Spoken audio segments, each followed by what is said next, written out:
My coaches were like, don't run for more than 3 minutes ever. Lo and behold, there was a number of holes in my game as an athlete because we were doing zero aerobic work.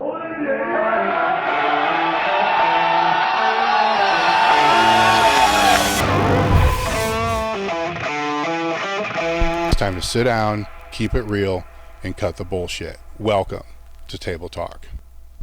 Jason Brown, it's been a while. Been trying to get this together for a while. Written articles for the site forever. So I'm just going to jump right in. And the first thing I'm going to throw out, because I think it's the best thing to lay context for the training, is what is the difference between concurrent and conjugate training?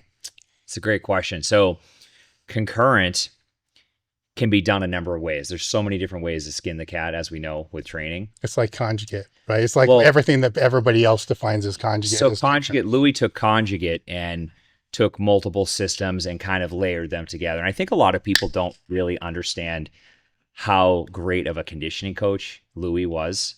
I mean, the stuff that you guys were doing long duration sled drags, doing high volume band work, doing just such a multitude of exercises for general physical preparedness. That was really that, as he talks about the pyramid. I mean, we'd probably spend this whole podcast doing Louis-isms, but the base of the pyramid, spending so much time doing that. So he organized a concurrent system where we're essentially training multiple qualities of fitness. So conjugate, concurrent, there are people that might prioritize they might prioritize more power development in a concurrent model. And you could potentially go with a hybrid model where you're prioritizing running, where you're doing something like lactate threshold work. You could be doing tempo style interval work where your main goal is to improve your running performance. But with that, you have strength development on opposing days. So there's a lot of different ways to explain it. I think in the research, you tend to see the study of concurrent as strength or endurance. Which one comes first? Do you prioritize endurance training first? Do you prioritize strength training first? And there's a lot of supported research that's now been done on concurrent training that, shows that the biggest thing that dictates interference, the interference effect, is how it's programmed. So how it's done. And I think the genius of Louis and Westside was that he was doing a lot of these things before there was any research. And now we see so many years later that a lot of the research just confirms things that we've already been doing. I mean, back when we originally met, I was working with primarily CrossFit gyms and using a conjugate model of training for CrossFit boxes. And we would separate these qualities in a typical conjugate model, where we would do endurance on one day, we would do strength development on one day, we would do power development on one day. So your dynamic effort, your max effort, and potentially doing longer duration aerobic work on the opposing days. So we were doing this for a decade and knew that it worked, and knew that if you separated these qualities that you could get a lot of bang for the buck from both ends of the spectrum, strength and endurance.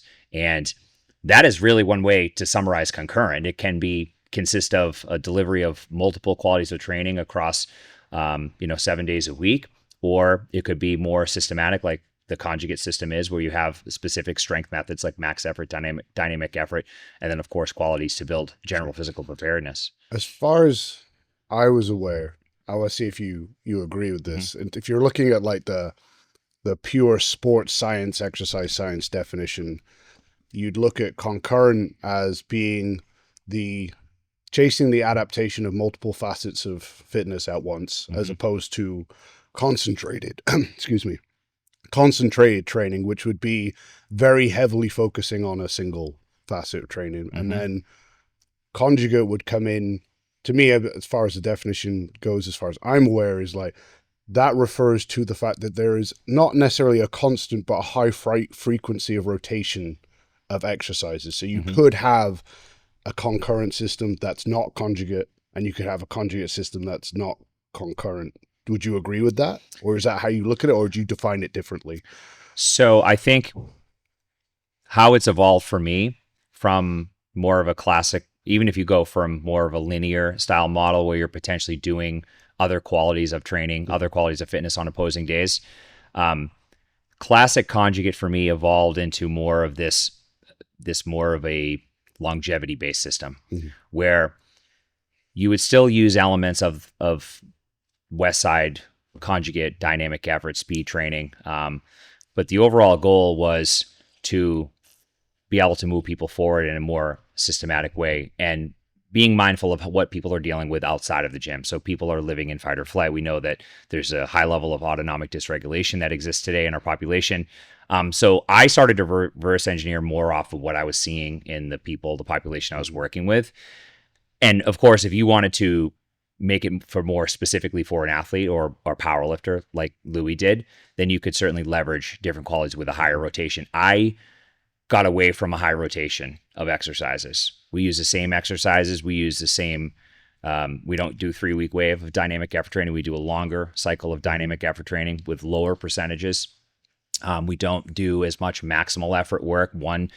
Moving the most amount of load you can move for a singular repetition. So for me, it's evolved quite a bit. I think you could, at the end of the day, I think you could probably argue it to be a number of ways and not necessarily be wrong. True. It's really kind of left up, I think, to the interpretation. But as a whole, if we look at the definition of conjugate, essentially joining multiple things together, concurrent, where we're doing multiple forms of training, multiple qualities of fitness within any given week of time, that can progress over time, or you could have a higher rotation where I know at Westside they were rotating max effort variations on a weekly basis. And for that population, I think works pretty well because they have such a high familiarity with a lot of different exercises and they need more challenge and more variation in that program. Whereas most people, if we did a 4-week block of training and it was for max effort lower, and we had a front squat, a box squat, a rack deadlift, and a power clean, that'd be a lot of variation for 4 weeks time, where essentially they might not see those variations again for say 12 weeks. So instead of doing a 4-week block with 4 different variations, I'll use the same variation. If my goal is to build to a 1-rep max, I will use the front squat for 4 weeks and we'll do a heavy 4, heavy 3, heavy 2, heavy 1. So they have familiarity with it. They have repetition. They have motor learning that's obviously built in. You can increase intensity over that time. So it's a little bit more controlled and a little bit more longevity based. And then the other days, the endurance training really kind of glues all of those pieces together. I mean, this question might sound abrasive, but it's really not intended that way. I mean, you mentioned there about how Louis' ability to coach conditioning is underappreciated, should we say, and that base of the pyramid maybe doesn't get enough attention. So when you've gone and created a functional conjugate training system, what about the previous system wasn't, inverted commas, functional in that scenario then? Like what was the missing piece in your mind, or the bit that wasn't given the prerequisite attention that needed highlighting or bringing in? Hold that thought, because I'm going to jump in real quick. The way that I see the conjugate and the concurrent, and the way I've had to navigate the conversations for 20 years is when Louis first started writing about training, if you go way, way back, PLUSA, first articles, he was writing about with the max effort method, we used the conjugate system. And the conjugate system, if you go back to how it was defined, it was a sequence of taking a movement and then breaking it into its parts, right? So a bench press would be a board press, 3-board, 4-board to the chest, pause press, all that. And then when they're all put together, when they're all conjugated together, they form the whole. Sure. And so all the max effort exercises, the same as how the Olympic lifts would be. The Olympic lifts are all segmented pieces that they would put in to be able to train. So those rotations for the max effort work was the conjugate method. The whole system, the way it would rotate and how it was built, was concurrent. Now some people, this is why I put this out here, a lot of people will still define it that way, right? So now what happened over a period of time, the whole model started to become known as conjugate, and it's really concurrent. Right. Yeah. So that created a big debate between Verkhoshansky and Louis, where Verkhoshansky is basically saying this is not, and he's the godfather of all this, right? Sure. This is not conjugate. This is nowhere even close to conjugate. This is concurrent. And so there was that break, but this was so long ago that it's been redefined, right? Yeah. This is now conjugate. I'm not going to say that that's wrong, right? Because it's probably been defined longer that way than the other way, but it does need some defining if people are to discuss these things to be able to know that everybody's on that same page. Sure. Because the assholes will say, well, that's not really conjugate because conjugate, So what I'm interested in, because you got your PhD in this stuff, how's it defined in the research, the conjugate? Conjugate in research, it's not, there's not a ton of research on there's a lot on concurrent, a ton Sure. of research on concurrent training, which started in the 1980s from Hickson. That was the first study, a powerlifter actually, that started doing some endurance work and noticed that his lifts started going down. He was training with a professor, and this was the first study on the interference effect. And that study was extrapolated across years, where people started to think, and I was even from this school of thought, from all the coaches I worked with, and many of the coaches that I worked with actually were involved with Westside, and many of which you probably know from back. This was back in like the early 2000s, when I think most of us got our early education reading T Nation. There was I forget where I was going with that now, but there was original research done just on that thing, and it got extrapolated to mean that you can't do any form of endurance work because it'll really take away, it'll attenuate any strength or power gains that we're looking to get. So my coaches were like, don't run for more than 3 minutes ever. And we didn't. And lo and behold, there was a number of holes in my game as an athlete because we were doing zero aerobic work. We didn't know what we didn't know. We didn't understand the interaction between the aerobic and anaerobic systems like we do now. In research, that was the original piece. Now, later on, 2012, there was a meta-analysis of 21 different studies.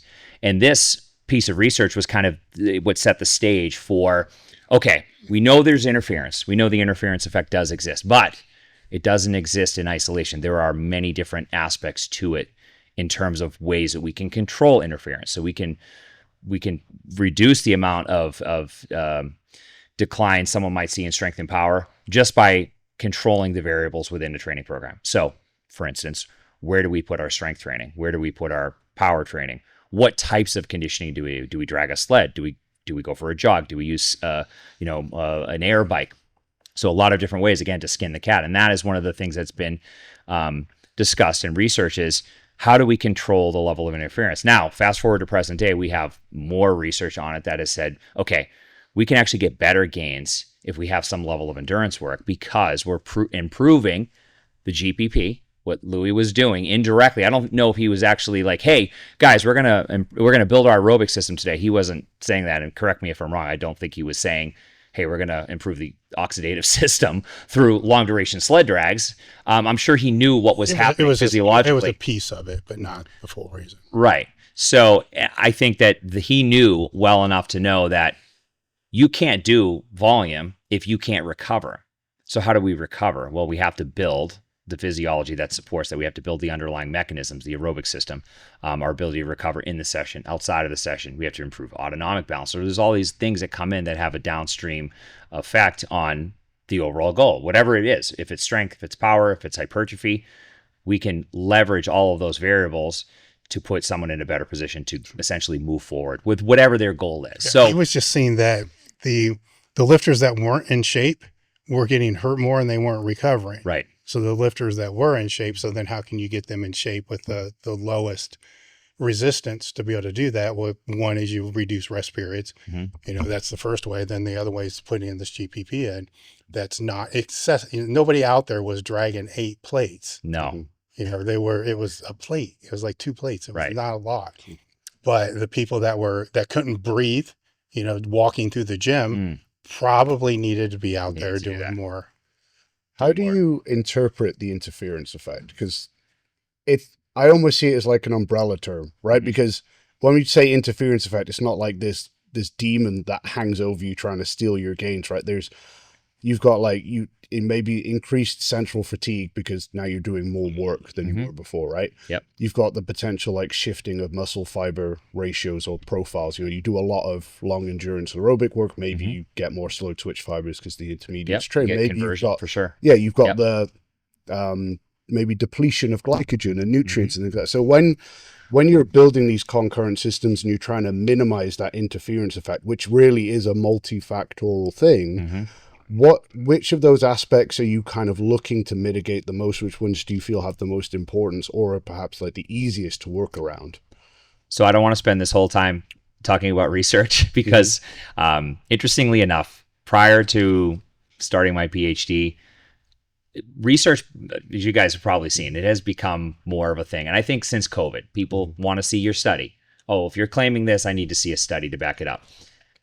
I will say that I was seeing a lot of this stuff for a decade plus prior to looking at any research. And then research started becoming more of a thing, and it's another tool. It's like training using specialty bars. They're a tool in our toolbox. So knowing this stuff is essentially a tool for me to leverage. Now, there was a study in 2024 that looked at a variety of components as it relates to the interference effect. And like, long story short, there's a number of things, everything you just mentioned: nutritional status, your training age, how the programming is organized, all of those things come into play with it. Now, I think you could interpret it. Any one of those things that you mentioned could certainly be relevant to someone's situation in terms of them potentially detraining or not getting the results they're looking to achieve. At the kind of the baseline level of this, for me, and what I've seen before any research, was that, number one, the most simplistic way to ensure that we can have a wide variety of benefits, whether it be strength, power, hypertrophy, longevity, is if we have a day that is dedicated to that quality. Mm-hmm. So if it's max effort lower or max effort, I don't even actually use a lower or upper split anymore. Mm-hmm. And 90% of my training is full body training. And that's one of the ways how my Conjugate system has evolved, my own delivery of this.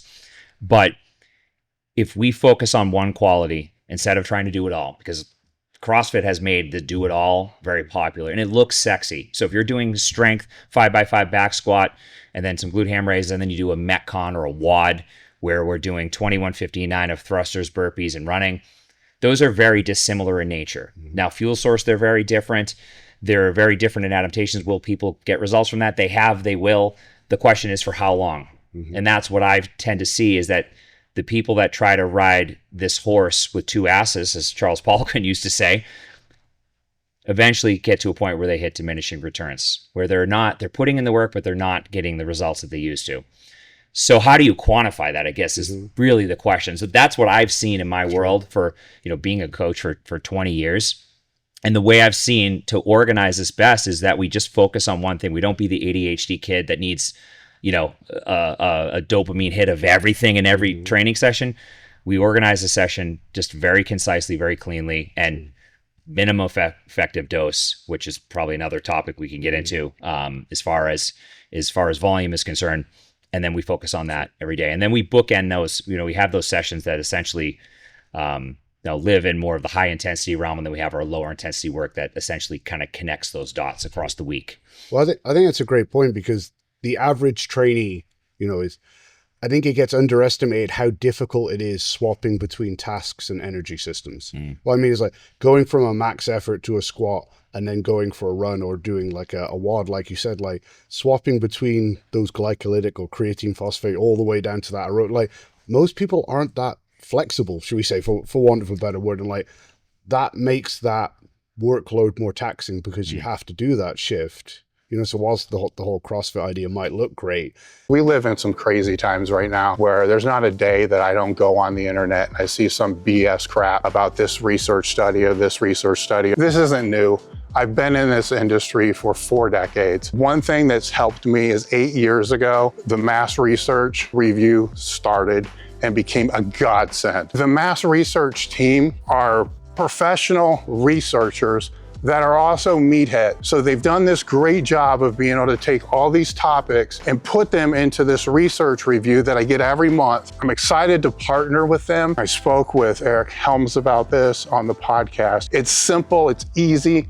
They're offering a 20% discount to all podcast listeners. The code is elitefts20. When you join, you get the research review, which is going to be sent to you every single month, that has 7 to 9 articles in there. The archive, which is 1,500 articles, thousands of videos. Just head over to massresearchreview.com and use the code elitefts20. The link will be in the description. It's a good testing paradigm. Yes. It's not a good training paradigm. No, that's kind of why I was tiptoeing around there. So thank you. Like, you're taking these very different facets and just saying, look, I need to meet you where you're at. And like, you can absolutely train all these things, but why do it in a way that makes it proportionally more stressful on the system than it needs to be, I guess would be the way of framing it. Hold on. This is where my brain disconnects when we deal with the different energy systems. Well, it's the most overcomplicated subject in exercise Well, science. here's where let's take two people, right? So I'm training with a couple meatheads, right? They're both power lifters. One of them, for a profession, builds fences, 8-foot privacy fences, and every day he's got to go out there, he's got to carry the lumber, he's got to use a post hole digger and basically labor all day long. Then he comes in the gym, he trains, and over a period of a year his total goes from 1,600 to 2,000, right? And that's probably something you saw many times, right? It could be a nurse, right? So it's a nurse that gets 20,000 steps per day. Now we'll take me, who's training with that person. So let's say I'm training with that person. Now I get a job with that person, and then I just start doing his work. My total goes from 2,000 to 1,600 because my conditioning is not the same as what they are. Yes. So when they do these studies, are they looking at the fact that anybody can build work capacity slow over a period of time, and that you can basically indefinitely build that if you got a long enough. 10 years, we're going to slowly build this work. And actually end up being a CrossFitter that trains 10 times per day. You see what I'm saying? So yes, there's interference, but how much that the training interference status is important exactly. Aspect to that, what they're doing. Are they untrained? Are they trained? And obviously that plays into the results that someone gets. I mean, if someone's, someone that's a beginner to strength training, we all know that the beginner like gains, they don't necessarily gain any lean tissue, but they go up 30 pounds in their squat. Well, how do they do that? Well, there's the neuromuscular component. They improve firing frequency, rate coding. So the beginner gains are not the same as someone like you that's trying to, improve their total, which is already elite total. So I think the only limiting factor that you're really looking with, if you can slowly build that work capacity to whatever it is how much time they can dedicate to training per week. And there is going to be a cap on that. For most people. So if it's just 4 hours per week, then you're going to start dealing with this interference and all this other kind of stuff. But if they could train and want to train 10 hours per week and you give them a number of years, they can build. That's how I kind of would see that. I think that there's the most important thing that I never hear anyone talk about. So all that is great. But where is someone currently at? What are you dealing with in life? I don't care about what you're doing in the gym. What is your resting heart rate? What's your heart rate variability score? These are all things that give us information, right? It's like getting your blood panels. If you have a blood panel from a normal doctor and it doesn't tell you your hormonal profile, then what are we looking at? So based on what I've seen, and this is outside of research, this is more anecdotal, people, number one, don't have a surplus of time. I don't know anyone that has a surplus of time. So I tend to see people have 3 to 4 days a week to train. So what do you do for 3 to 4 days a week? If you're chronically stressed out, you're in law enforcement, you're working the night shift, your marriage isn't great, do you train high intensity? Do you try to get stronger? Probably not. I think the best course of action might be addition by subtraction. So we potentially put someone into a bias of low intensity training, which anyone that's type A is not going to want to do. So it does take some education. You have to, number one, tell them why. And then number two, you have to show them over time that it works. And that if we can downregulate the stress response and start improving your just ability to handle life, then we can start getting better gains in the gym. So I think that at the top of this, it's looking at what someone's dealing with and then reverse engineer from there. And that's why for me, Conjugate has evolved into a model that, like, the first article I wrote for Elite FTS, I think was on Conjugate training. And it was, we're using a classic 4-day split, lower, upper, 2 heavy days, 2 speed days, lower, upper. And I realized over 5 or 6 years doing it for CrossFit gyms, which I had collectively about 20 to 30,000 people using my training at any given day of the week, that most people could not adhere to that split of training. Where people, if they missed a day, they miss a lower body session. So like, shit, they missed an entire session. If it was max effort lower, we missed a very vital session in the core of this, wave that we were running. So I eventually evolved. And actually, I think I wrote an article on that too, how the model evolved into a full body model. So we can cover all our bases. And not only that, full body works better because people are not as sore. They can push harder in the sessions because they're not as sore. They have more recovery time, so we can prioritize other things like their aerobic system on the off days. So it gives us this freedom to do all these other things. So we put Conjugate into now a 3-day a week. I actually experimented quite a bit with Conjugate in a 3-day a week split where it was lower, upper, full body, and eventually it just evolved into full body. And now full body is my biggest training membership out of all my training subscriptions, my highest amount of people on that one, because it fits the needs of so many people, especially people that have been training 10 plus years. They've done CrossFit, they've done powerlifting, they know how to push. They're like, listen, I can only train 3 to 4 days a week. I have 4 kids. I've, got a stressful job. My wife hates me. I need to do doing better, right? So this is the way we do it. We don't need to necessarily push to get better. We can actually do less and get better. I think one of the unsung benefits of the whole body split, though, is, and you probably see this a lot, is like you got a 3-day-a-week frequency, whatever, but like Friday something comes up and you can't train. It's like, well, you still trained everything twice. Right. It's really like you at least maintained everything. Exactly. Right. So like even if you only train twice a week, things are still good. To backtrack to your point about the work capacity, I think if we take that example, well, your 2,000 total goes down to 1,600 and you're pissed off, right? Like, but if we take that in any other context, you kind of accept it. You know what I mean? Like someone comes here to train with you and you're like, listen, like I know you deadlift 800, but like you're not going to be deadlifting 800 for long. Doing it like that, do X, Y, and Z. Like, sure, sometimes they hit a PR, but like quite often it's like, oh, this feels worse, this feels weaker. But they're like, but this is the step back to go 2 steps forward. And I think maybe that's the bit they miss in the research is like, you introduce something that you suck at and yeah, you get fatigued, like shock, Sure. But I think you both use the term work capacity there like multiple times, which we all kind of know, but like, what do you define that as?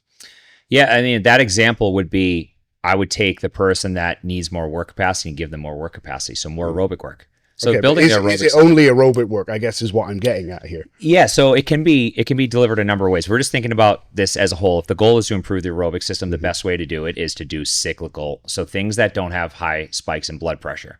So I hear a lot of people say, they'll comment on a post and like, oh, well, like my Apple Watch said I was in zone 2 during my strength training.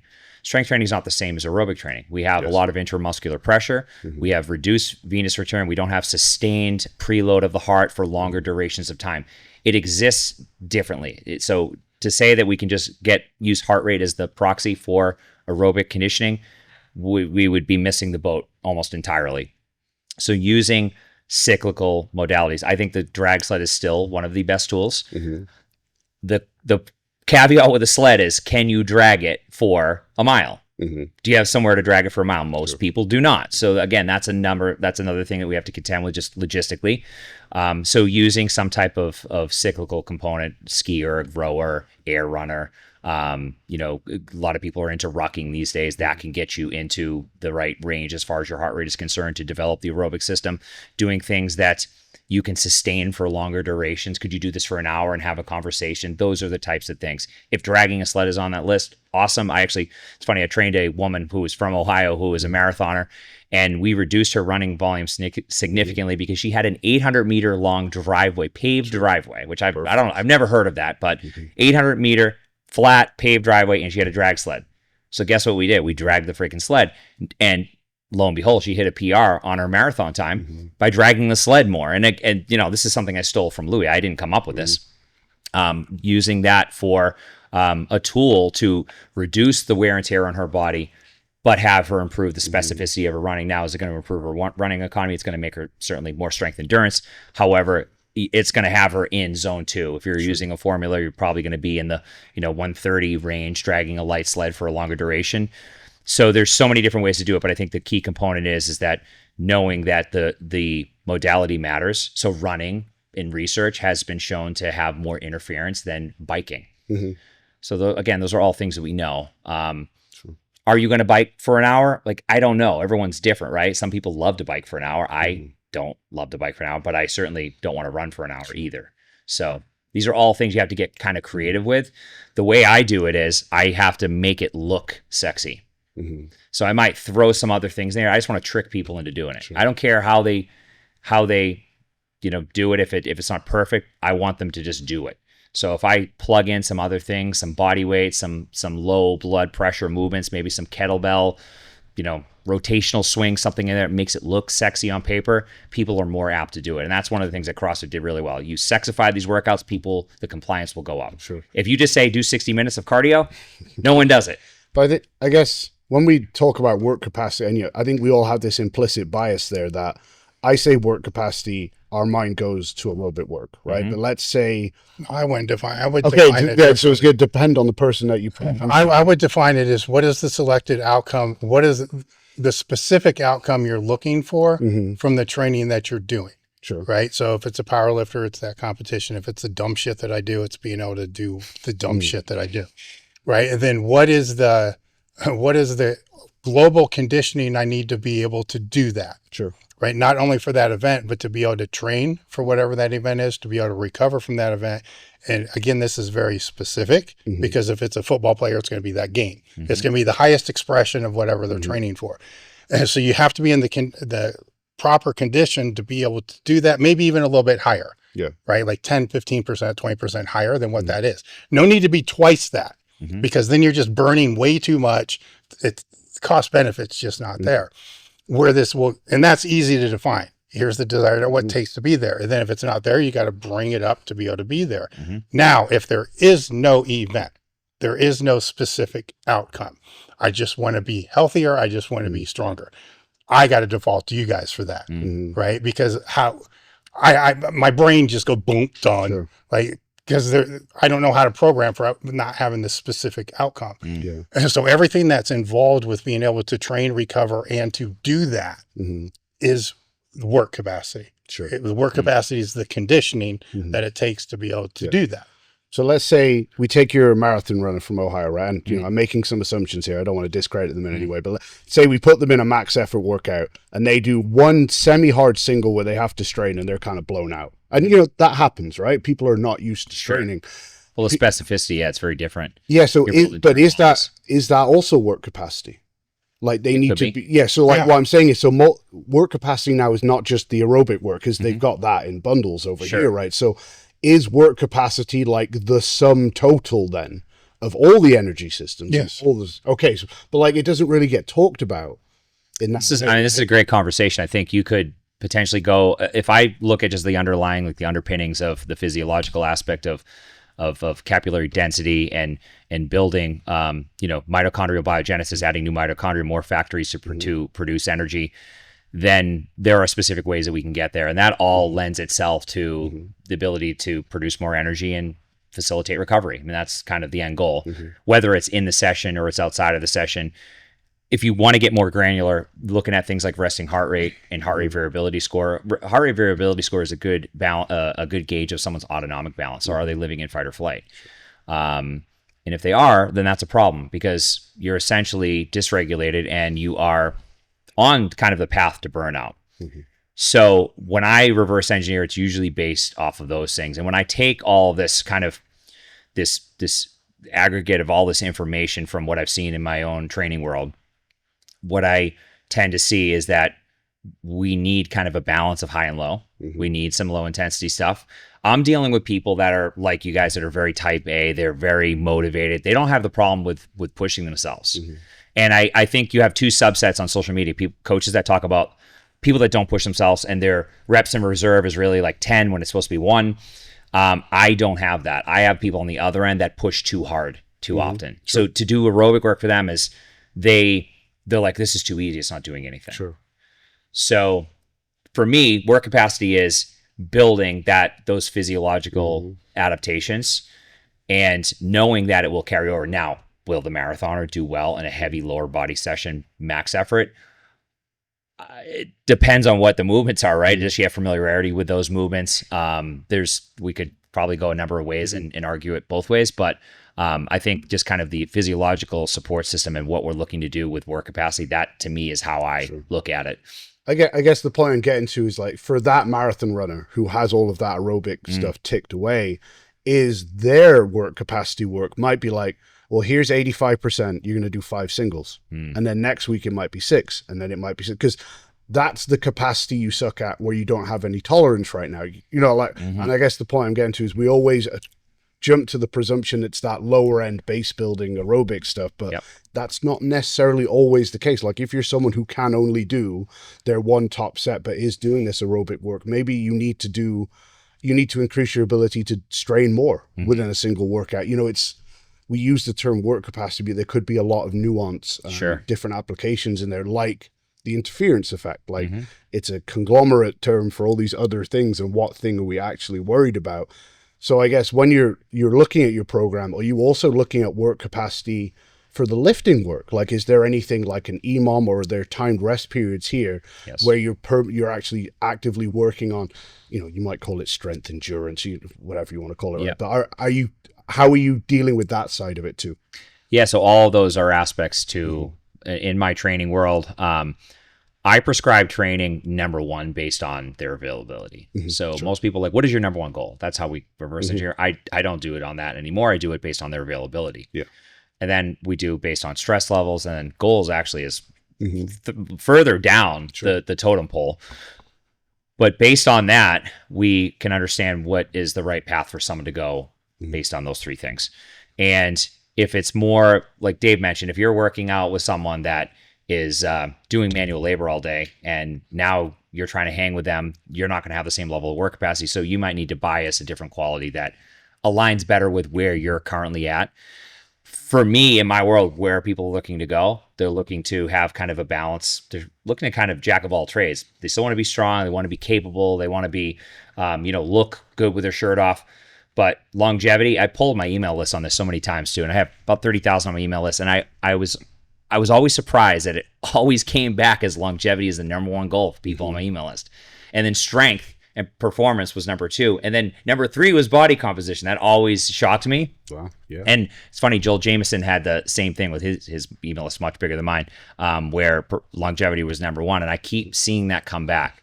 So the way I prioritize is longevity. Sure. I prioritize longevity. No, it's not as sexy. I've tried to. How do you define that?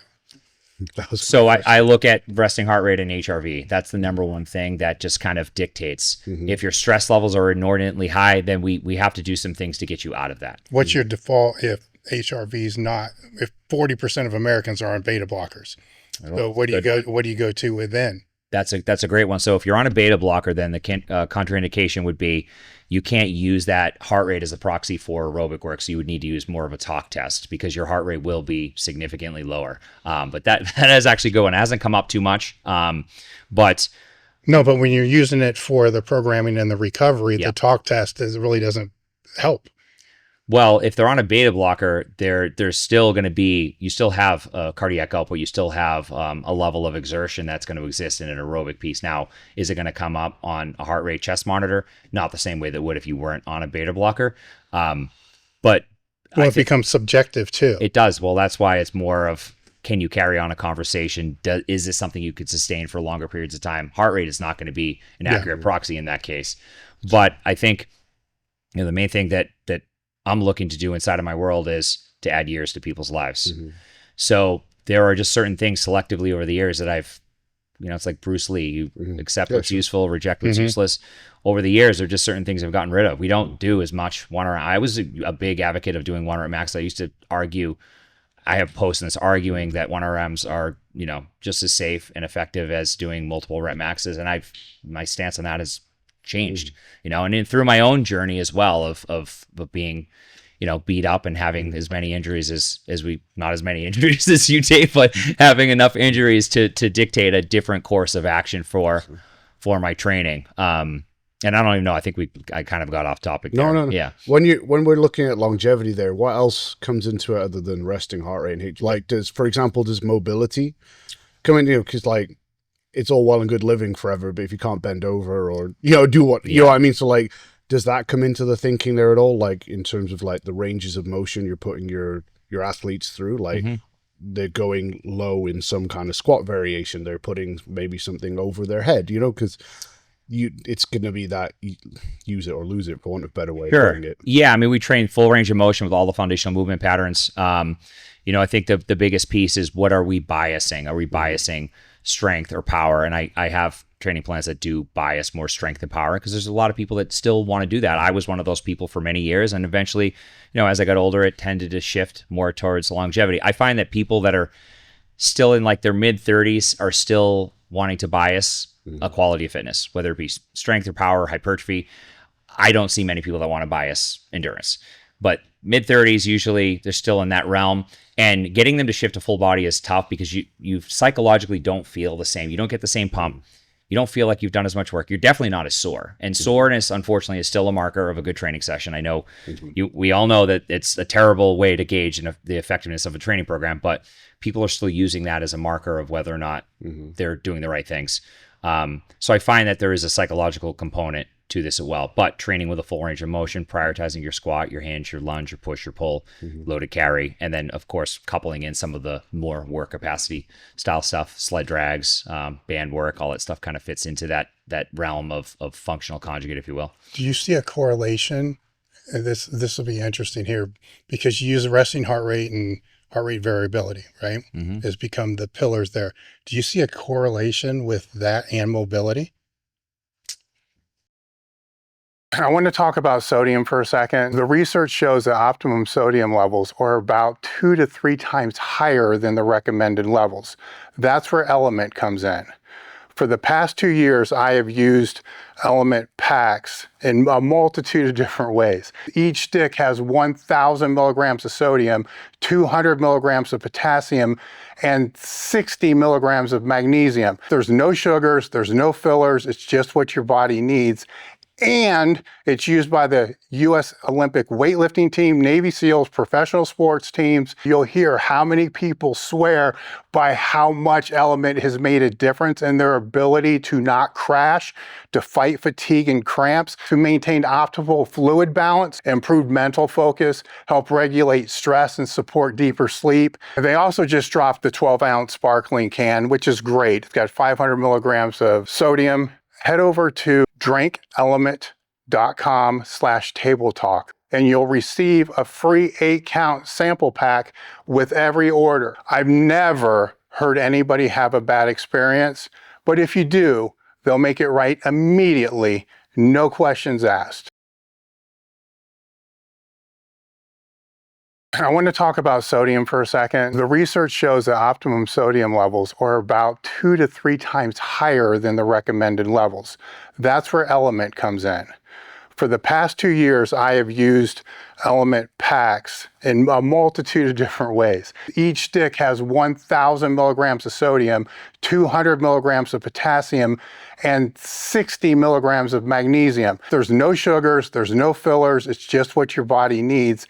And it's used by the U.S. Olympic weightlifting team, Navy SEALs, professional sports teams. You'll hear how many people swear by how much Element has made a difference in their ability to not crash, to fight fatigue and cramps, to maintain optimal fluid balance, improve mental focus, help regulate stress and support deeper sleep. They also just dropped the 12-ounce sparkling can, which is great. It's got 500 milligrams of sodium. Head over to drinkelement.com/table talk and you'll receive a free 8-count sample pack with every order. I've never heard anybody have a bad experience, but if you do, they'll make it right immediately, no questions asked. It's a good question. Because if you think if those are, I'm just thinking outside the box. Like if those are off, I'm going to guess the mobility is probably off too. So it might be a spurious correlation. I don't know the answer to that. I would have to get back to you on it. But in my world, most of the people have 10 plus years of serious training. So I don't have any beginners.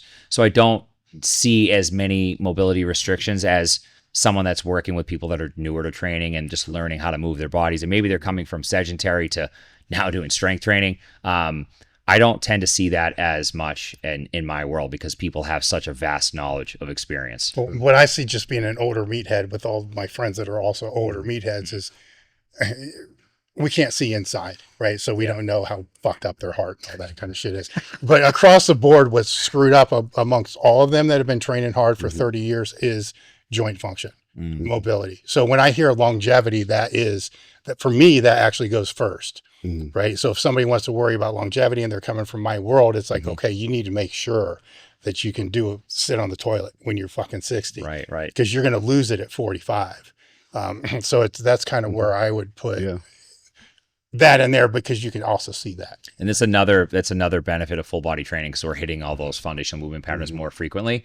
And because of that, you get more exposure. There's a motor learning component too, especially if you're doing new variations of the hinge or a squat or put any foundational movement pattern for that matter. So, but to answer your question, no, that's a good one though. I don't know. What are the movement patterns in the full body training? What are they? Mm-hmm. So every day we will do one of either a single leg or squat, a hinge, a push, a pull, some abdominal work, maybe direct arm work. A loaded carry could certainly fit in there. And that would be your major strength session. So in a conjugate model, you might be doing something like submaximal effort work with a big lift, a squat, a deadlift. Any of the variations really come to mind. And then, you could do really similar things, glute ham raises, floor presses, all that stuff fits in there. Now I tend to build a week out more like, heavy, rep, and speed. So 3 sessions. So this one would have usually a heavy lower. So either a hinge or a squat or a single leg. This one would be more heavy press or even a heavy upper pull, like a chin up. And then we would do some speed work for the lower body and upper body. And then the session would culminate with accessory work for whatever. So on those heavies, are the accessory work going to be more reduced than what the repetition day is going to be? It depends, but generally speaking, if we were going to do a session that consisted of, let's say, a heavy squat, glute ham raises, we might do some more rep work, dumbbell work for pressing and upper pulling, and then we hit our heavy floor press on Wednesday. And the 2 days can sync up pretty well if you're just structuring that way, just a template approach, and then we culminate the week with more speed work for lower and upper body, and then whatever else we didn't hit for that day. Yeah, I'm asking you to break that down because a lot of people listening are going to hear full body and they're going to think quads, hamstrings, chest, back. They're getting to 11 movements and they're going to say, there's no way I can do that. I never program more than 6 movements ever. Yeah. Ever. And I think, as a whole, and this is, something I learned really from Louis over the years, I have gotten really good with doing less. I'm really enamored by being able to get it done with 4 to 6 movements. Because in that case, when you're not throwing the kitchen sink at someone, you have to be very selective. Exercise selection has to be very selective.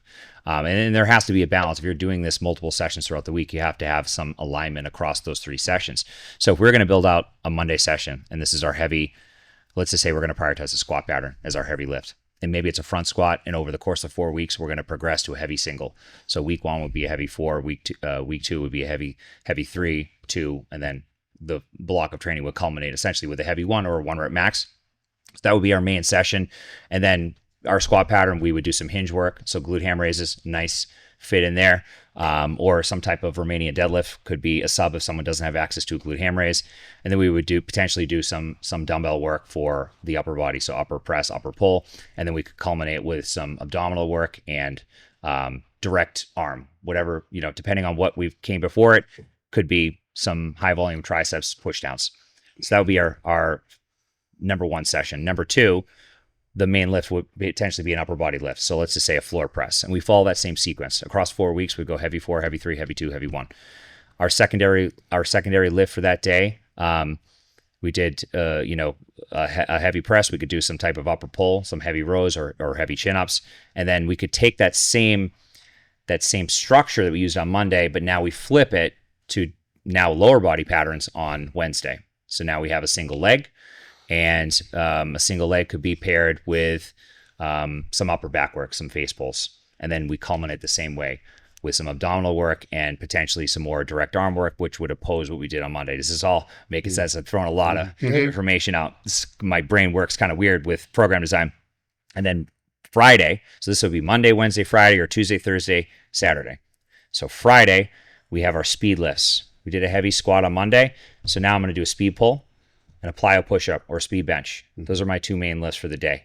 So that's my dynamic effort training, and you could go per Lipin's chart if you want and structure it that way. Accommodating resistance we do use. I give options with it or without it. Some people have it, some people don't. I have, because I've been doing conjugate stuff for so long, a lot of people in my world have access to that. They're comfortable using chains and bands. I personally, over the years, I have gotten away from using it because I am just so annoyed with setting things up at this stage of my life. I don't want to set up bands and chains anymore. It's funny. My wife years ago was like, don't program any bands or chains for me. I hate setting it up. And I'm like, oh, it's no big deal. It's so easy to set up. And now I'm like, I'm in the same boat. I'm so lazy. I just want to train. I don't want to set up the fucking chains or the bands or what. But that's another story. I still think there's tremendous benefit. So don't, do exactly what I'm doing. But if you can use it. So those are our 2 speed lifts. We got a speed pull, a plyo push-up. And so what do we have left? We got a squat or a single leg. We have an upper, potentially another upper press because we did it in a speed element. So we might want to accumulate a little bit more volume there. And then again, following the same sequence, we could do some abdominal work and some more, maybe it's some lateral raise, some delt work, some extra delt work for the day. And that's our 3 main sessions. Now the sessions in between Tuesday, Thursday, Saturday, we have a 45 to 60 minutes of slow, steady state mixed aerobic work. So it could be, we drag a sled for 5 minutes and then we do some kettlebell work for a minute. We drag a sled for 5 minutes. We do some kettlebell work for a minute. And that sequence would go on for potentially 45 to 60 minutes. And in that time, you could plug in other elements like an air bike or whatever you have, a ski or a rower. That session on Thursday would look very similar. Okay, but different elements. Same duration, slow, steady. Saturday, we can do some GPP work, maybe some more kettlebell, sled drag, band work. And now we have that's a complete 6-day week. Now, people listening probably think, well, I only have 3 days. What do I do? That's a good question. What do you do? If you're highly stressed out, you might want to just if you have 3 days and you're highly stressed out, you might want to take 2 strength sessions and 1 aerobic.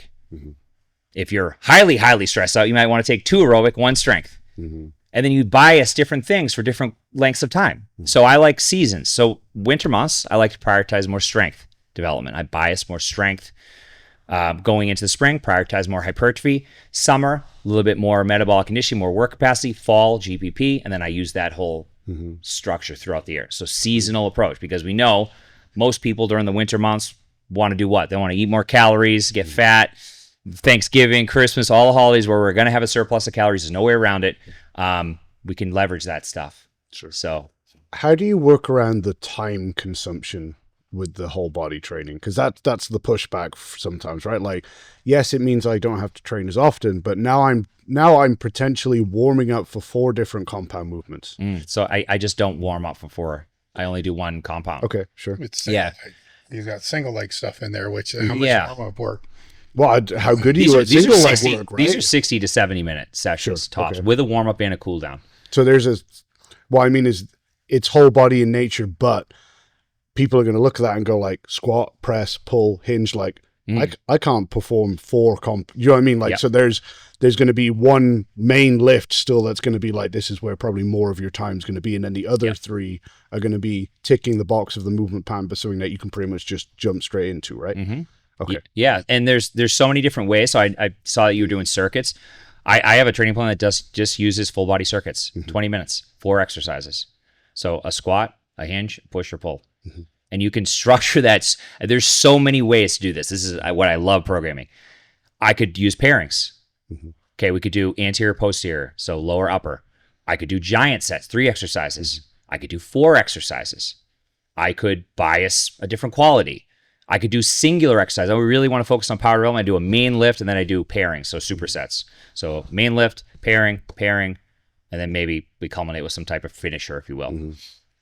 When you mentioned loaded carries to get par as they should in that program, in my opinion, where do you see them falling on the spectrum in terms of what they train? Because you can kind of do them for whatever you want, right? So like within your programming, how are you applying them? Like what capacity are you trying to improve with them? All of them. All capacity. So heavy, we could do heavy, short duration, loaded carries, longer rest intervals. We could do longer duration, loaded carries on aerobic days. I mean, again, it's kind of, however, depends on where we're at, what block of training or what has come before, but you can do it both ways. And, really for me, because there's so many people training on my training membership, I have to always consider the logistical component, right? So if it's like trap bar, load a carry with a trap bar for 15 seconds and maximal load, like, can someone do that? Do they have the space? Do they have the trap bar? A lot of people don't. So these are all things that you have to be mindful of in a group. When you're writing a program that 500 people are using, you have to be thinking, I can't do it how I would ideally want to do it if it was in my home gym, or if I was training here and I have access to everything. how do I plug all those things in? You know, so those are all questions you have to ask. Sure. So in those scenarios, then when you're trying to cater for these bigger demographics, how are you looking at the trade-off between exercises in terms of like maybe the time they take to warm up, the equipment they, you know, like for example, a back squat, like no one's going to argue it's a bad exercise, but like for the average person to get up to the loads they need, that might be a 20, 30-minute endeavor, maybe more if they've got bad shoulders, Is right? that the average person though? I would think the average person's not going to be that strong. They're going to be using like 235. Okay, sure, but I have some guys squat in the sixes. Yeah, My that's what I'm training. saying. Yeah, when it gets bigger like that, yeah, I can see that. Yeah, but that's why like Jason's mentioned his demographics quite advanced. Yeah. Okay, so like when we're looking at, Well, I mean, there's a wide array. I think the main tenet is that they have familiarity with their foundational movement patterns. They know, if I say, hey, what's your last back squat, Max? They probably know what it is. Yeah, sure. Even the ladies, you know, I have mostly male, but I have a fair amount of ladies too. You could ask them, what's your last back squat 1RM, and they'll know. Sure. So again, this is another case for less. So this is why you'll never see 10 exercises, 8 exercises. Sure. It's always 4 to 6 exercises because you got to take into account that. And when I was writing programs for CrossFit gyms, you have a 60-minute block of time. Yeah.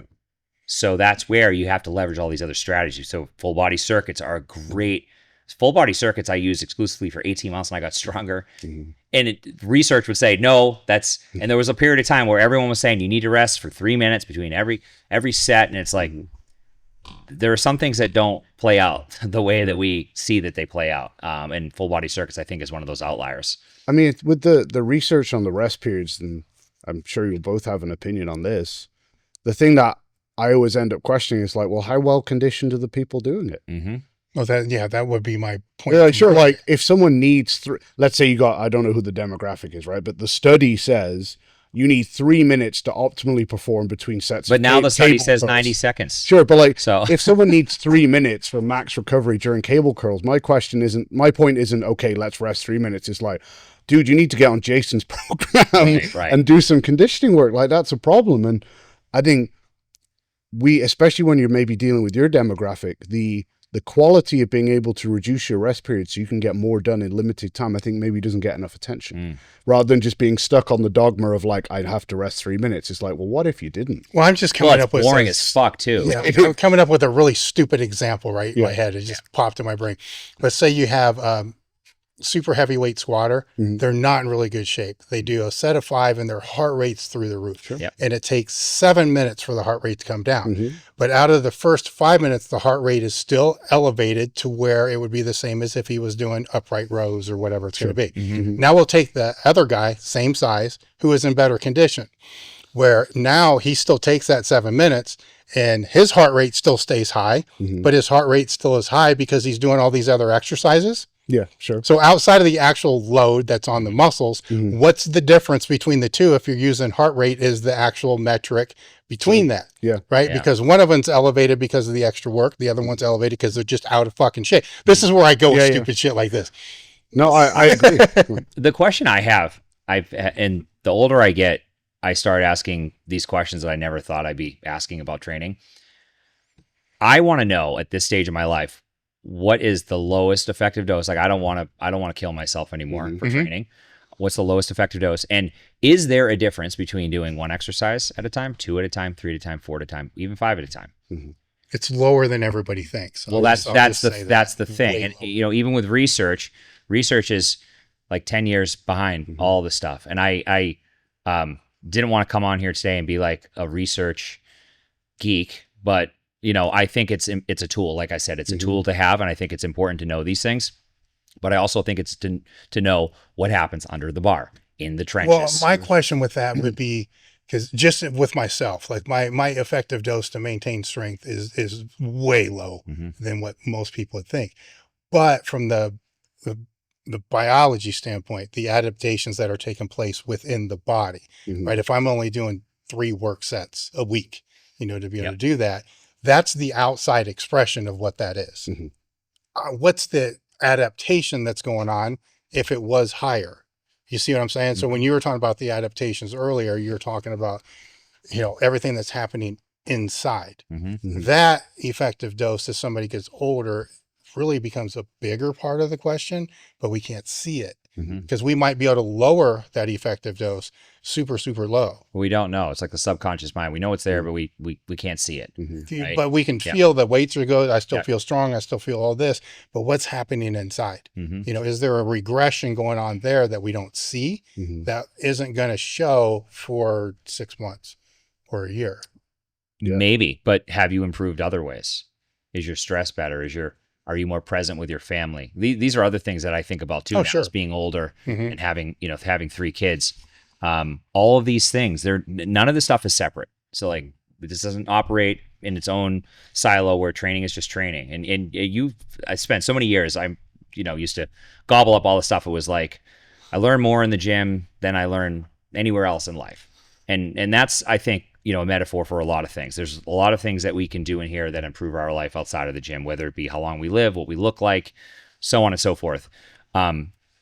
That to me is that's what gets me most excited about training. It used to be strength and power. I used to love getting people strong, and that was always a marker, and retesting. We used to retest our maxes and everyone would go up X amount of percentage. That I feel like that is an easy thing to do. To get someone strong and powerful is not hard. It doesn't excite me. To add years to someone's life, True. That's a different thing. How do you feel with your family? Oh, well, I'm more present. I'm more patient. You're more patient. Wow, what I don't want to sound too woo-woo, but that's a real thing, right? Yeah. And I deal with this, and I have young kids, so I see this in my own life, and these are the things that I think of now that I wasn't thinking about in my 30s. When I was pulling max deadlift after max deadlift and rounding my back and crushing myself and being, not being able to walk for a week, I wasn't thinking about what am I going to feel like when I'm 43. True. And I'm here talking to Dave Tate. I wasn't thinking about that stuff. To go back to your point about the out of shape lifter and the heart rate, again, doesn't that bleed back into work capacity? As in, like, how capable are you of producing high levels of force before your heart rate is returned to resting level? Can we not look at that as an aspect? Like, what are you guys doing when you do your dynamic effort work with 60 to 90 seconds of rest? You're going, I need to produce high amounts of force with incomplete rest. Well, every lifter is kind of doing this without knowing they're doing this because they won't do the next set until they're ready to do the next set. Right. So the better shape they're in, the sooner they're going to do that set. Yeah. Granted, I mean, we'll have people that will take 20 minutes because the meet may take 20 minutes. Yeah. But that's testing, right? Yeah, that's not training. It's just fucking lazy is what it is. But I suppose my point is, like, someone might look at, like, say, Jason's program where he's doing those circuits and be like, well, that's not optimal for force output. Like that's done. It might not be. But they might look at a dynamic effort work, right, which is basically an EMOM, or similar to, and be like, that's great for force production. And I'm not arguing either is right or wrong. I'm just saying what you're looking at is it's almost the same thing disguised differently. Right? Well, what are the movements, right? Because if you're doing a circuit, right, and it's a face pull, how is a face pull different than pulling on your own knee wraps? That's a good question. Putting on your knee wraps that's fine. It's like a barbell row, obviously two very different things. I'm making a blanket assumption when he's talking about those circuit workouts. We're talking squat, hinge, push, pull type circuits. Bigger movements put together. Probably not doing sets of 20 or whatever, right? Because you wouldn't on those type of movements anyway. And like that would get looked at as suboptimal, but like a traditional dynamic effort workout, 69 would be looked at as like, that's great for improving force production. It's like, you can't have both. Like both can't really be true, right? Yeah, for sure. I mean, that's a good point. Now with your, you meant, I'm going to pull you way back here and I'm sorry, but this pranged up in my head when you mentioned it, and I just want to know your experience because you got a big database to pull from, right? You mentioned heart rate variability being like a key indicator for you, and I think we can all understand why that would be the case, right? But what are your metrics here? Because at least in my experience, right? Man, I'm still fucked up in the head because of that dynamic thing you just said. Yeah, you're welcome. We'll come back to that after we've addressed this. To me, like, there's so much variability interpersonally for heart rate variability, even when you're talking about seemingly healthy, reasonably fit people, and yet those ranges, and to use myself as an example, like my best HRV ever is like 35, even if I'm doing cardio 5 days a week and hit once a week, it depends on what you're using to measure it too, because they're all different. Exactly, right? And then Naomi can like be half dead and Yeah. have 55. Right. Do you know what I mean? So like whatever tracker you're using is like, you're in great shape and I'm dying. So when you're looking at that, I suppose the question I have is like, are you looking at that interpersonal range? So like, here's you before we start stressing the system and putting loads of training on, like, okay, that's you. And now I'm using that as my yardstick. Or is it like, do you have these kind of broader ranges that you like people to be within? The other day I went to McDonald's, and after I paid, I had sticker shock. And then I kind of realized that meal prep services are actually more affordable than getting fast food, and it's way better for you. Today, I'd like to speak to you about Visionary Meals. Visionary Meals is a Central Ohio meal prep company that sources their ingredients through local farmers. 90% of the ingredients are all locally sourced, 100% gluten-free, with a customized meal selection that is beyond anything I've ever seen before. And I've used a lot of meal prep companies in the past. I'm sure you have as well. They have a completely customized section where you can build your own meals. You can scale up the protein with each meals. They rotate the meals every single week. And they have an RD on staff that helps with the receipts and does one-to-one nutritional counseling. One of my favorites through them is the barbecue beef bowl, which is just amazing. They have tons of locations throughout the region, or they'll bring the food to you. Go to visionarymeals.com and check out the variety of the food they have there. Hopefully before the end of the year, they're going to be able to ship nationwide. Use the code TABLETALK10 for 10% off your first order. So there are two worlds for this. So the one world is the greatest good for the greatest number. That's my training membership, right? Which is collectively, there's about 800 people that use right now. We educate them on this. So I'm not looking at their HRV. I'm not like, hey, your HRV is down today. You should take it easy. Okay. So those are people that we educate on. I give them the information, and, you know, I've got a guide on it, and they have to somewhat do it themselves, right? They have to figure out, okay, I need more of this. And, you know, and of course we've got training communities and people will ask questions on that. And it's always a hot topic. And there are other people that are way more, that have a lot more data points on this than I do, that have actual, you know, like Joel Jameson's got Morpheus. He's got a pretty, I think the average on his is way different than what you just mentioned. I think the average on his is 79, which, and I use his, I'm lower than that. That's something I've been trying to improve for a really long period of time. And, which is another story, but so that's one world where we're just kind of informing people about, hey, these are things that you need to know about. And it's become a talking point for me on social media. Now, it's not a great one. It doesn't do particularly well. It doesn't reach a lot of people. Unfortunately, I you know, will admit that I'm not great at coming up with hooks and all the stuff that has the makings of a great social media post. But needless to say, people just don't know what they don't know. They need to know that they need to be taking inventory on these things and actually holding themselves accountable and doing the necessary things to get better there, because it's going to add years to their life. Now, the other end of it is my actual own study on my training on two different quantitative analysis on two different concurrent training programs, which are my training programs, and measuring that. And then the other world is my one-on-one clients. So my one-on-one clients will report on it on a day-to-day basis. And I'm not here today to get more one-on-one clients. I'm not a one-on-one. I don't like to bring on a lot of one-on-one clients, because I don't believe that you can have a lot of one-on-ones and do it very well. I have 10 one-on-one clients and I'm at capacity. I don't feel like I could take more, because it does require this level of detail, at least in my opinion. So we look at that on a day-to-day basis, and it fluctuates. I have a guy that's got a super stressful job. He works in the ER, and I mean, he's 60 on Morpheus, which again, it's different than, I think you're probably using a Garmin or a Ring. He's 60 one day, 70 one day, and it's kind of all over. And other days he'll tell me I'm super stressed out. I had a 14-hour shift or whatever. And he's got everything that's going against him. And those are the days that we check the box with training, or we do something more mindful, like go for a walk. I know it sounds kind of pathetic, but these are the things that I've become more open-minded to, because through my own journey with this stuff. So that's how I look at that. And it gets more granular with someone that I work with. Like if I'm working with you, Dave, I can be looking at these things every day. Hey, how are you feeling today? Hey, what was your HRV score? How was your sleep last night? We can look at blood panels. We can look at inflammation levels. There's so many different things that we can leverage to help improve that.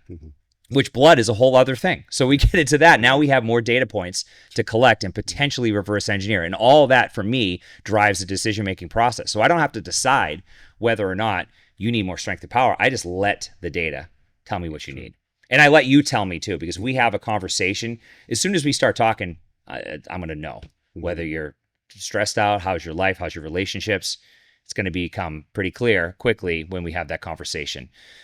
I don't know if that answers. Does that answer the question? It does. The reason I brought it up is just because HRV rightly gets a good amount of attention. I understand why, but people start putting arbitrary numbers out about what people should be shooting for, and like sometimes they're shooting themselves in the foot because like that range might not actually exist for you, or what's considered optimal, average, whatever might actually be you in a bad state. You know, because there seems to be this big interperson variability that doesn't really get talked about. Yeah. But you know, we wouldn't ever go out and say like every man needs their testosterone at 1100.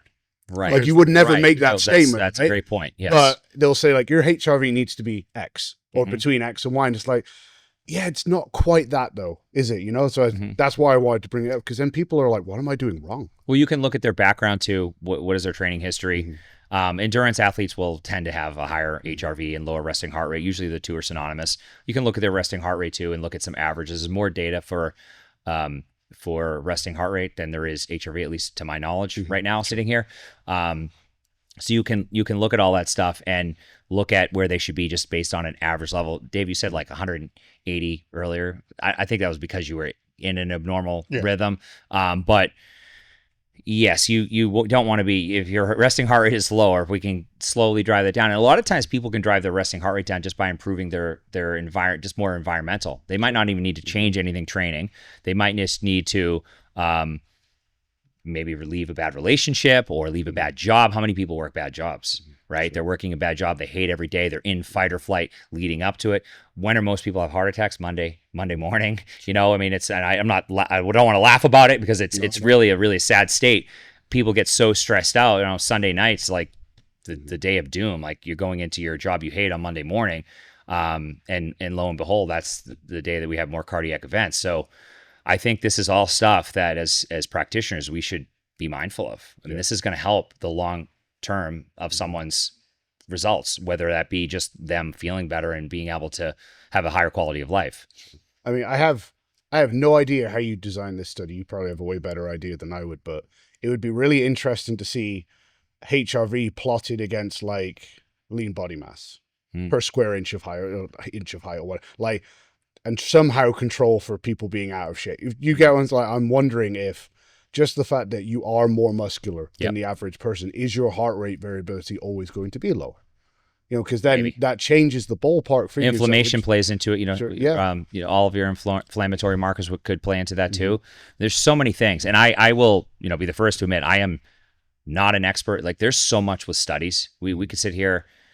I mean, I'm not the best person to discuss all of the different variables and looking at qualitative versus quantitative and, you know, different types of variability and different biases. So I wouldn't know how to do that, but I think it's certainly a good conversation to have. I don't think it matters. No, I mean, it's because you both work with a number of clients, right? So your general path with any coach, right? The general path is, I'm going to give you this plan. However you come up with the plan, I don't really care, right? You're going to give the plan, then you're going to modify that plan based upon that person, right? From each week or each day or whatever it's going to be. The only thing the studies are going to do is help design whatever that first plan is, which 4 weeks after that first plan is not even close to what you put out there the first time. Right. Yeah. Because it's been changed so many times to deal with what's right in front of you. A study's not going to deal with what's right in front of you ever. No, that's a very, I'm thinking more like, you know, if the demographic out there don't have coaches watching over what they're doing, they're looking at some of these metrics like, oh, I'm terrible. Maybe you're not terrible. You get what I'm saying? So like, how do we create a better line in the sand for people to aim at, as opposed to necessarily for coaches? I think if we just go with resting heart rate, I think that works better for. Well, I'd say the majority of the people I know don't even know what theirs is. Yeah, sure. So the first step would be find out what it is. Okay. I mean, you just wake up first thing in the morning, lying down, 15 times 4. So do it for 15 seconds. You might know this. I mean, you both might know this. If you probably get a lot of people that come in that don't. Then you have them start doing it. Does it go down over the first few weeks just because they're actually looking at it? Because if they're Possibly. looking at it and it's really high, they're going to think, It's very easy to this is drive it really up high. and get a false negative. Yeah. Yeah, I need to chill out. Yeah. Like I would think most people would be like, oh shit, I need to chill out and bring this down. There might be a subgroup that's going to be like, oh shit, this is high, I'm going to die. Then it just keeps going up higher and higher. And then but I think just being aware Yes. would actually drive it down. Yeah, for sure. But I mean, unlike the HRV. Yeah, well, that's true. But you could argue that's an important lesson, regardless of which way you drive it, because you're like, oh, my mental status has a meaningful impact here. You know what I mean? Like, I'm still sat down, but now I'm worrying about the thing, and now my resting heart rate. Our brains are wired, a certain way too, and that definitely plays into it. I think for anyone listening, do you need to track HRV? I would say yes and no. It depends on who you are. It depends on how serious you are. Mm-hmm. Do you is it a non-negotiable? I would say no, but it's a tool like anything. And it's an inexpensive tool. I mean, you could get a Garmin watch for a couple $100, and it gives you data over time. Now, is it always the most accurate? No, but it gives me data over time. This tells me my steps. It tells me my resting heart rate over, and if you wear it at night, which this is another thing. If I wear this at night, which I don't, but some people wear it at night, obviously your resting heart rate is going to be significantly lower while you're sleeping. So that's going to give you a number that might not be the number. Sure. I wear mine during the day only because it tells me what I'm really at. Yeah. Right now, sitting here, I'm at 74, which is a little high. It's a little hot in here. So, Sure. But normally, I'd be in the high 50s, low 60s. These are things that you want to take inventory of. Now, the other thing I would say to anyone listening would be evaluate your life. If you would rate your stress 1 to 5 scale as a 4 or 5, and you're doing the super power lifter, whatever, crazy high intensity program, you're lifting every single day, you're not doing any aerobic work, then it might be time to make a change. I have had so many people come into my world that were doing significantly more volume, more strength sessions, and got better results by removing that and started doing less, more quality, less exercises, full body split.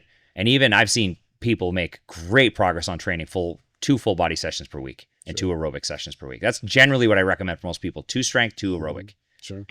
Now, we got a quote in there somewhere, I'm sure, from you, or a paraphrase from you perhaps, which is something akin to, you haven't met anyone who needed more volume to make progress, or something like that, which, I very much agree with. But how do you balance that against you need to do more conditioning work? Because it's more work. Yep. Right? So like, are we talking about people are maybe doing the correct amount of total work, but it's not allocated properly? Possibly. The way that I manage that is I have a lot of tracks. I have 9 tracks of training inside of my membership. So, and we put them into the membership we put them into the program based on how they answer the quiz that they take. Sure. Now, a lot of people will not be truthful with the way they answer. So how many people commit to, I want to train 5 days a week of strength because that's what they did in their 20s and it worked great for them in their 20s. Now they're in their 40s, they have 4 kids and all of these responsibilities, and we hold on to these ideals in our 20s, like, oh, I did this, it worked so great, I'm going to do that again in my 40s and it'll work the same way. You are not the same person. So what I tend to see is that people will potentially bias something that they shouldn't, and by virtue of just kind of life, they fall off. So they're not compliant. So if they can't commit to it long term, then we tend to push them in a different direction. We tend to get a little bit more information. I have coaches in my app that are helping support, that know the system, that know how to answer these questions based on what they're telling us. Sure. So we kind of let them, by virtue of just not being compliant and not being able to adhere. If they want the performance program, it's 4 strength sessions per week minimum. And if they have 3 days a week, they're doing a 4-day week program. How does that work? It doesn't. So they naturally, just kind of like natural selection, they have to get into the right training program. But I think at the end of this, people should be honest with where they're currently at and where they're looking to go. Yeah. So I suppose my question is are they really doing too much work, or are they just not allocating the work properly? And they should be spreading it over, on average, spreading it over more capacities, more different modalities of training. Because, what you laid out there earlier was 3 whole body sessions a week plus 3 45 to 60 minute cardio sessions. I don't think anyone's going to argue that's low workload, but it might be more sustainable, even if it's perhaps more workload than you're doing right now. because the balance of it is better. Do you get what I'm saying? Yes, Like, sure. sure, there might be a total workload problem, but is it more of a workload type problem? As in, like, one thing has too much in one column, and there's just Well, not are enough they in the able to other? stick to that for a year as opposed to 12 weeks? Sure. So obviously, Mm-hmm. if they can stick to it for a year, then they're going to get better results. Their compliance score is going to be higher long term. So naturally, they're going to do better with that. And I think if they're managing all the other things underneath the surface and they're building their aerobic system, which I think I'm going to say aerobic system for now instead of work Sure. capacity. Yeah. You know, with work capacity, I like to sprinkle in other things, and it is a little bit, I would say work capacity training is a little sexier, but you know, building that aerobic system, managing stress better, and starting to get handle on these things like their resting heart rate, their HRV, are all things that they can use as just kind of a leverage point to track where they're at, and are they getting better? If they're getting worse, then maybe there needs to be a shift. And oftentimes the shift is not doing more.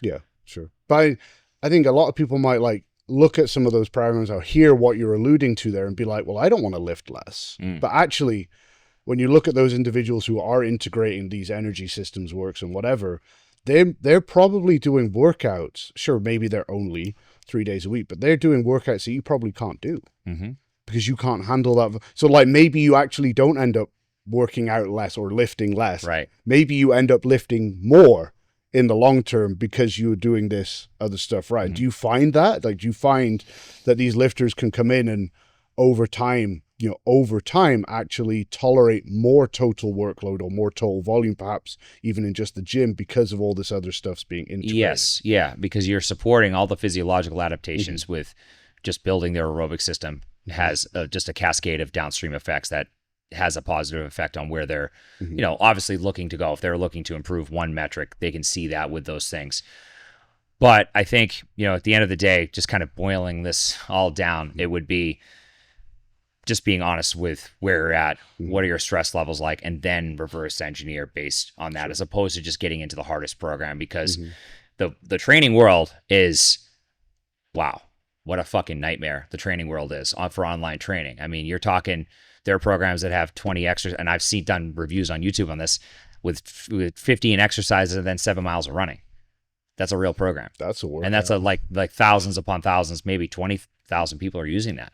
Wow. So you come from that just pile of just steamy shit, and you get into a well-designed program. Doesn't take a lot to start seeing, and everyone thinks that's great out of the gate because they're so sore and it's so hard and it's so challenging. But they realize quickly, the people that come in, they always say like, oh, I was doing this, it was not sustainable. I was killing myself. I want to get into a more sustainable. Sometimes people leave my world because there's not as much. But the people that do, a lot of people do end up coming back. Our retention is very, very high on a low ticket training subscription. And I think, you know, I really would equate that success to, because it is sustainable and it works long term. It's the long term plan for you. It's not, hey, I'm not going to get shredded in 12 weeks. I'm going to do it systematically over the course of a year. Sure. It's not a 12-week challenge, 90-day challenge. Let's get shredded. It's a longer, more sustainable system.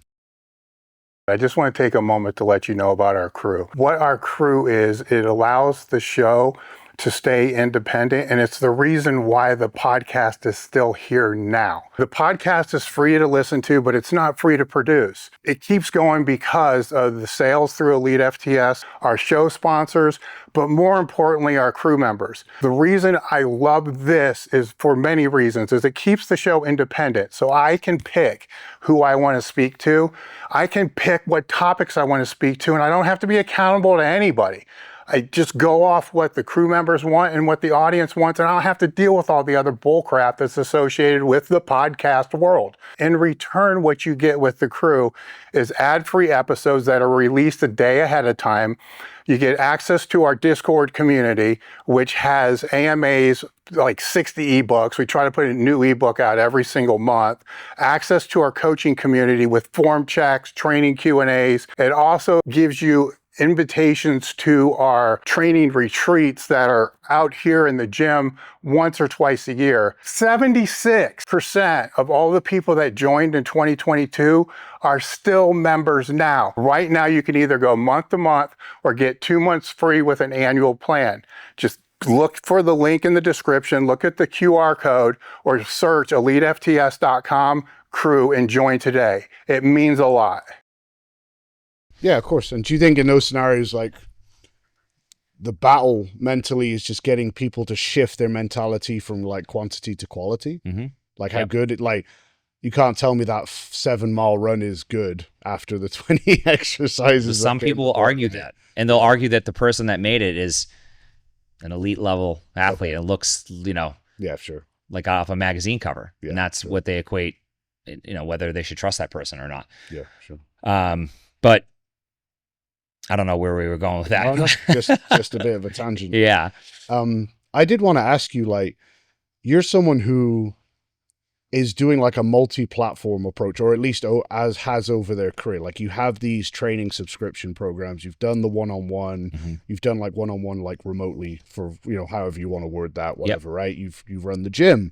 So like you've kind of run the gamut of coaching, right? Yes. So like what I'm interested in is like, what have you found to be the challenges of trying to navigate that, of going through those different modalities of coaching? Like, where have the challenges been for you personally? Where maybe has your skill set been found lacking perhaps the most? And, most coaches now are trying to be multifaceted. Like, the average in-person coach is looking at doing something online and going into that crowded world. Like, what are the weaknesses they don't know they have before they do that, for example? The inverse is happening too. Yes. That is a great question. Well, I started off in the B2B, so business to business, working with CrossFit gyms. Mm-hmm. And some of the challenges with that were very similar to now. So the psychological piece is the challenge for me, because I'm trying to convince people. The people in the CrossFit space was different because they had an expectation of just like get crushed in every single workout. And we had to slowly shift that. And that's why I started writing articles. But interestingly enough, I started writing articles because I had all these questions from people I was working with, and they were all over. And at the time, I started this in 2015. I had like 4 gyms, and I was realizing there was just such a lack of education in that space. The CrossFit coaches had the level 1, but outside of that, strength and conditioning, there was really not a whole lot there. So I started writing articles, and the articles were really just to inform them. Number one, I love training, so I wanted people to know about this stuff. But I never had any thought that this would potentially lead to anything more than just informing the people that I was working with. So getting them to buy in is the hardest thing. Now, that was in the CrossFit space, but it's still now. Now, what I tend to see is that all of these people over the years read my articles, and they've come like full circle. A lot of them are my age now. I was in my 30s when I started doing this. I'm in my early 40s now. So a lot has changed. And a lot of people read my articles, and they did programs out of my articles. I put, collectively like a couple years worth of free programming online. A lot of them did the programs, and they got great results. So they trusted me based on that. So I think that content is obviously, that's the way people trust us, right? And it has evolved quite a bit. I always look back to the time when people read articles. I was just saying to you when I came in, like, people would read 2,000 to 3,000 word articles, and they'd be your biggest fan after. They would be bought into what you were doing. I have some of the same people that trained with me back then that still train with me now. And I don't think that would have happened without those articles. I don't think I'd have it. And honestly, even, low ticket training subscription, it's not something I recommend that coaches try to build. The only reason I was able to build it is because of the freaking articles. So, sure. T Nation, Elite, these were the things that helped me build that. So I think the more that you can establish your credibility, write articles, do YouTube videos, do long form, like everyone's doing short form right now, right? How many people can come in here and talk for 2 hours? That's my question. Mm-hmm. Not many. How many people can get up and speak live? Mm-hmm. Not many. So again, you whittle this pool down of coaches. We're in a flooded sea. Everyone's an online coach. So how do we get to the people that are actually credible? Well, if you wrote articles, then that's definitely set you apart. But articles are really not as the thing like they used to be. And maybe they'll come back. I hope they do. But long form is, I think, going to be the next thing. And I'm not a content expert by any means, but I will say that I think if you can speak on this stuff coherently for a long duration of time, and you can, get buy-in from that, I think that is a great thing for coaches to do. Unfortunately, you can't replace the years of, people like me and you that have done that. But you can start doing more long form stuff and educating people on the things that are, whatever the thing that makes you unique as a coach. We're all different. We all have these different skill sets. Like, There are probably so many people that are good to work with me that aren't good to work with you, and vice versa. How do you identify what is your skill set, and how do you get buy-in based on that? And I think at the end of this, when the intention is just that, just educating people and not making money, that's when good things happen. No, I agree. And that's actually one of the things that I like about social media that maybe doesn't get talked about. At least when I first became a PT, like trainers were always paranoid about giving away stuff for free. Like, oh, but then they won't hire me. Look at Louis. I mean, right? Louis gave it away forever. No, exactly, right? So but now that we have social media, people feel pressured to give stuff away for free because it's like, well, that's how you get your name out there and people know they want to work. But I like that mentality shift has happened now because that's normal. Right. Like you should put yourself out there so that people actually know you know something before they're going to hire you. Whereas before it was kind of like, well, keep it hush hush because don't give your secret away. And it's like, well, you don't have any secrets. Like deal with it, But when you're making these transitions between these different platforms, I'm going to be mirroring my own emotions onto you here. So I apologize in advance. So when you're doing these pre-written programs for the groups, and I mean that in absolutely no negative sense at all, how do you deal with the internal battle of this program could be better, I could help this person more, you know what I mean? You have to not water it down but adapt it because you're dealing with 500,000 people, whatever it might be, but there's going to be a little part of you of I wish I could help this person more, I wish I could program this, right? How do you deal with that battle, or do you not really get that because you still do some of that one-to-one work? I used to get that more in the CrossFit setting. Sure. I don't get it as much now. Actually, I don't get it at all now because number one, I do have a lot of I have an all access training membership that is 9 tracks of training, which ranges from strength, power, minimal equipment, full body circuits. The conditioning is layered in there, and the full body. My most popular program is functional conjugate full body, which is exactly what we outlined with that template. And those programs are very succinct for that individual. Sure. Now, in the app I use is actually pretty cool. You can plug in swaps for exercises. So glute ham raises. I do glute ham, plug those in every program all the time. But we get a lot of people, I don't have a GHR, what do I do? So you can plug in swaps, which is, again, technology is improving. The future of this, I don't know where this is going to go with AI, to be honest. I think that coaching, there's going to always be a need for coaching and interaction. But I don't know. I guess probably that's another. Does that worry topic. you then? Because I would imagine as AI grows, that aspect in terms of that business model, the pre-written group programming, does AI concern you in that aspect? Because AI cannot replace you, Jason Brown, but it might be able to write a very good Jason Brown inspired functional conjugate whole body program. Does that concern you at all? Or do you see that not really do you think that's not gonna happen? I mean, I don't live in fear. I don't know if that's gonna happen or not. But I try to not live in fear. I don't know. It's a good question. what I would say is the good coaches have nothing to worry about. The bad coaches are going to get wiped. Yeah, sure. Right. They're already wiped. Right. It's just the majority of the people don't know how to use AI effectively to be able to prompt it, to be able to get what they want. Well, they're just going to put in, write a program. Yeah. Yeah. Right. Sure. But I don't know. I look at that 2 ways, right? Because they can prompt better and get everything that they need, but most people don't even know how to search Google. So I don't know if that will ever happen, right? Because ask almost anybody if they know how to filter Google by a year. Yeah. I just put the thing in. Right. So that provides some relief.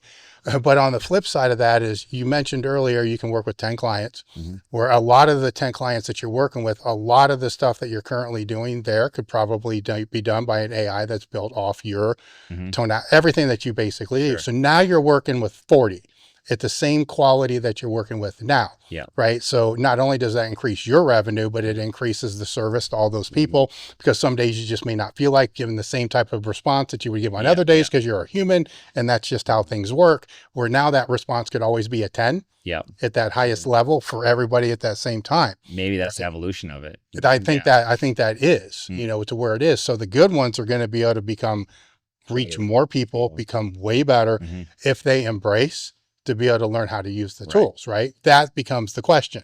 Like, when do you want to embrace knowing that it's just going to get better in 6 months? So you can spend 100 hours trying to learn how to use Claude agents, right? And then in 6 months, you have it. It takes 5 hours. Right. So that's kind of how I see that playing out. But that's also making this assumption that the general population is going to know how to actually prompt and tell the thing, the AI, what it should do. Now, will it get better at that? Probably. But even if they say, I want to get in shape, it does better. And it's funny, I did a program review on AI, or an AI written program. It does better than most of the programs I reviewed. Sure it which does. is, like you said, the bad coaches get weeded out.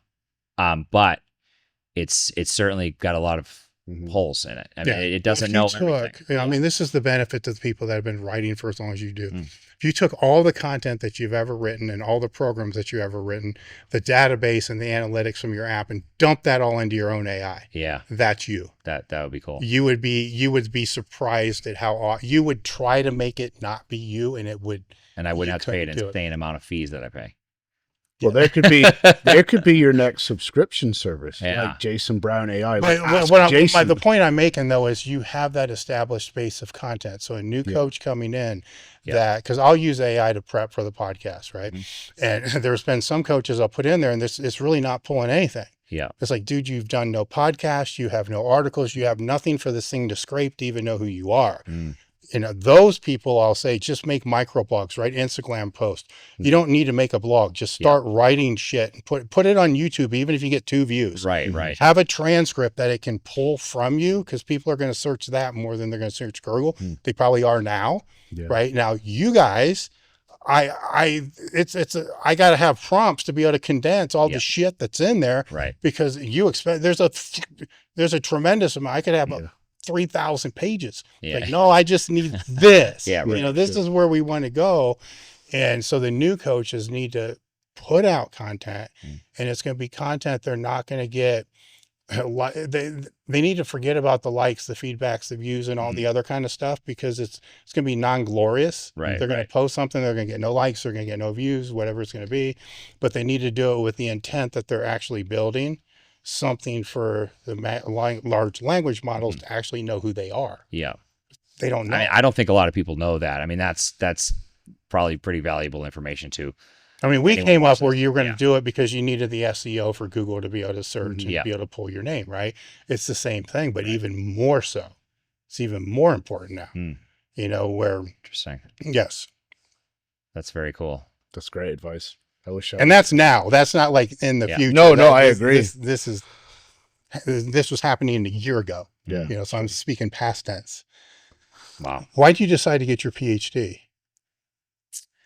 When I got my master's, which was back in 2017, 2018, I planned to get my PhD, and then COVID happened, and that kind of put things on hold. So it was part of the plan the whole time. It was. I didn't really know when, because for me it was later in life. I did my undergrad and I graduated in 2006. So some years later, I went in the military for a bit and did a lot of different things, and then it was part of something I wanted to do. When COVID hit, I think that kind of motivated me a little bit more, because for me, research was a thing, and it's still a thing that I don't feel like I know as much as I should. Even sitting here, I feel like there's still a lot that I could probably speak better on. So to me, that knowledge and gaining that and being put in a position where I have to do it, because we can go do this stuff. And I think there's plenty of people that don't need any actual degree and can be super motivated and do this stuff and learn. But when you put an actual time frame on it and these requirements, you have to do it. So I found myself actually prior to that getting a little bit kind of stagnant. Even when I went on podcasts, I felt like, there was like kind of a lull in time where I felt like I wasn't improving my knowledge. And even doing this for so long, I feel like there's still new things, especially with the physiology in a master's program was really, we kind of touch the surface, but you don't touch the surface as much as you really think you do until you get into a PhD. And that to me was was really, really motivating to me to have to be forced to be in the trenches doing these things again, kind of learning more about areas that I didn't know as much about. And what the coolest part with a PhD, I think, is that it's so autonomous. You have the ability to study what you want to study. I can do a study on something that's important to me. I mean, all of this comes back to what I do. So selfishly, it helps my business. Will I make more money? I don't know. But I think that at the end of the day, the knowledge piece is, same thing with sharing the articles all over the years. And, I can make a living on writing articles, but the amount, like, I wouldn't be able to build my business, to have a training subscription with thousands of people on it. That would not exist today without that stuff. So I think all this stuff for me just has the intention is knowledge to learn more, to help more people. So as someone who's, you've gone through degree, master's, and now PhD, how have you had to up your game for a PhD? Because it's a different animal all over again. Like, yes, doing a master's kind of prepares you for a PhD, but it also really kind of doesn't, right? So like, what have you found, like, what's hit you being like, oh wow, this isn't what I expected? Well, first, I was not realistic with the time component. I thought I could devote 8 hours per week and I would be okay. And that was not it at all. This fly's killing me. It ended up being, more than double that in some cases not, but that alone was the first thing. Once I started it, I'm the type of person that if I start something, I will tell people I'm starting something. Dave Tate here from elitefts to talk to you about bands. We've been a supplier of bands for almost 2 decades now. So I've known my way around the band landscape. When I'm talking about bands, I'm talking about floss bands, long bands, short bands, bands you can use for resistance training, mobility training, body weight training, and flossing. One of our most popular bands, or actually our most popular bands, are the long bands. The long bands are typically used the most with squats, bench presses. Our floss bands are bands that you wrap around the joint to be able to help with mobility, circulation. And the short bands are designed for shorter range movements, bench press, deadlifts, and a lot of times people will use them with resistance machines to help accommodate the strength resistance curve. Head over to elitefts.com and look for bands in the toolbar or blowout menu. And now I'm fucked. So now I have to do it because I told all the people on social media following, I'm starting this PhD, and now I have to do it. So I got into it and I was like, wow, this is way more than I thought, and it was way harder, and I actually felt like there was a lot that I just was not well informed on. And fast forward present day, I'm still doing it. I'm still getting straight A's, which is mind blowing to me because some of the stuff just feels way, way deeper than I've ever gone. And even with, AI, it's funny, we've got AI now to help with this, but, universities have AI detectors, but a lot of people don't know that they can detect for that.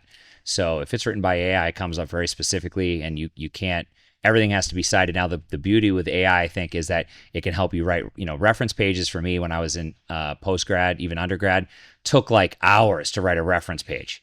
The beauty of that AI, you can have it help you write a reference page, which is awesome. It saves hours upon hours of time, but the rest of it, does have to be written by yourself, and you have to cite everything. So it has challenged me on a level that I was not prepared for, and the time commitment was way more. But it's probably the most fun I've been having. The last 4 years of my life has been really tough. Like, social media has been really tough for me. I've had some just meltdowns being able to figure social media out. Yeah, good luck. It has, honestly, I'll be completely upfront, it has caused me more strife than I ever thought was possible. I never thought I could get depressed about social media, but I got depressed about social media. I felt like I was useless. I can't figure this out. How come I can't figure out how to do a good post that reaches people and gives this information to people that need it? And I beat myself up for a few years about that. And the PhD was actually great because I was really enjoying it. I was loving every minute of it, albeit it was very challenging. I loved just being in the trenches with that. So I think that it was challenging and it was more work than I thought, but it helped give me a balance in my life where social media was just running me ragged. Has it sharpened your knowledge or your skill set in any particular areas? Obviously, it's not over yet, but thus far. Yes, I mean physiologically, I thought I knew a lot, but I realized I didn't. Mm-hmm. Once I started getting deeper into the aerobic system, once I started getting into deeper and even into, you mentioned beta blockers. I mean, I've done a lot of work on advanced exercise prescription and knowing how to prescribe exercise based on different medications people are taking or different diseases. And those are things I never really dug into. And, the short story with if you're on a medication is that, basically people need to do the basic things. A lot of coaches already know that. I don't think you need a PhD to know how to do that well. But there was a lot of things that were kind of like, wow, I didn't know what I thought I knew about this. I thought I knew a lot more, and I realized that I didn't. I still come back to a lot with Louis though. And I think that, looking at a lot of this stuff, even in a PhD setting, I'm like, he was really ahead of the time with his thoughts and work capacity, speed training, combining multiple forms of training, everything he did. I wrote a book for human kinetics before my PhD, which is another thing I committed to and was like, wow, this is way more work than I thought it was going to be. Lower body training. Yeah, and I dedicated it to Louis, and I sent them, and it was actually, I think, what year did he pass? A couple of years. So I think the book was done after he passed. I sent it to Westside. I sent it to them over there because I don't think, without Louis, guys like you, the T Nation crew back in the day. I mean, I think I got a lot more education from T Nation back then than Christian Thibodeau than I did from a master's degree. I still say that. I still think that there was so much education, so much great points. There's so many gems of articles that people listening right now, go through the archives of old articles on T Nation. You will find dissertations on training. You will find dissertations on, basically everything you need to know. Yeah.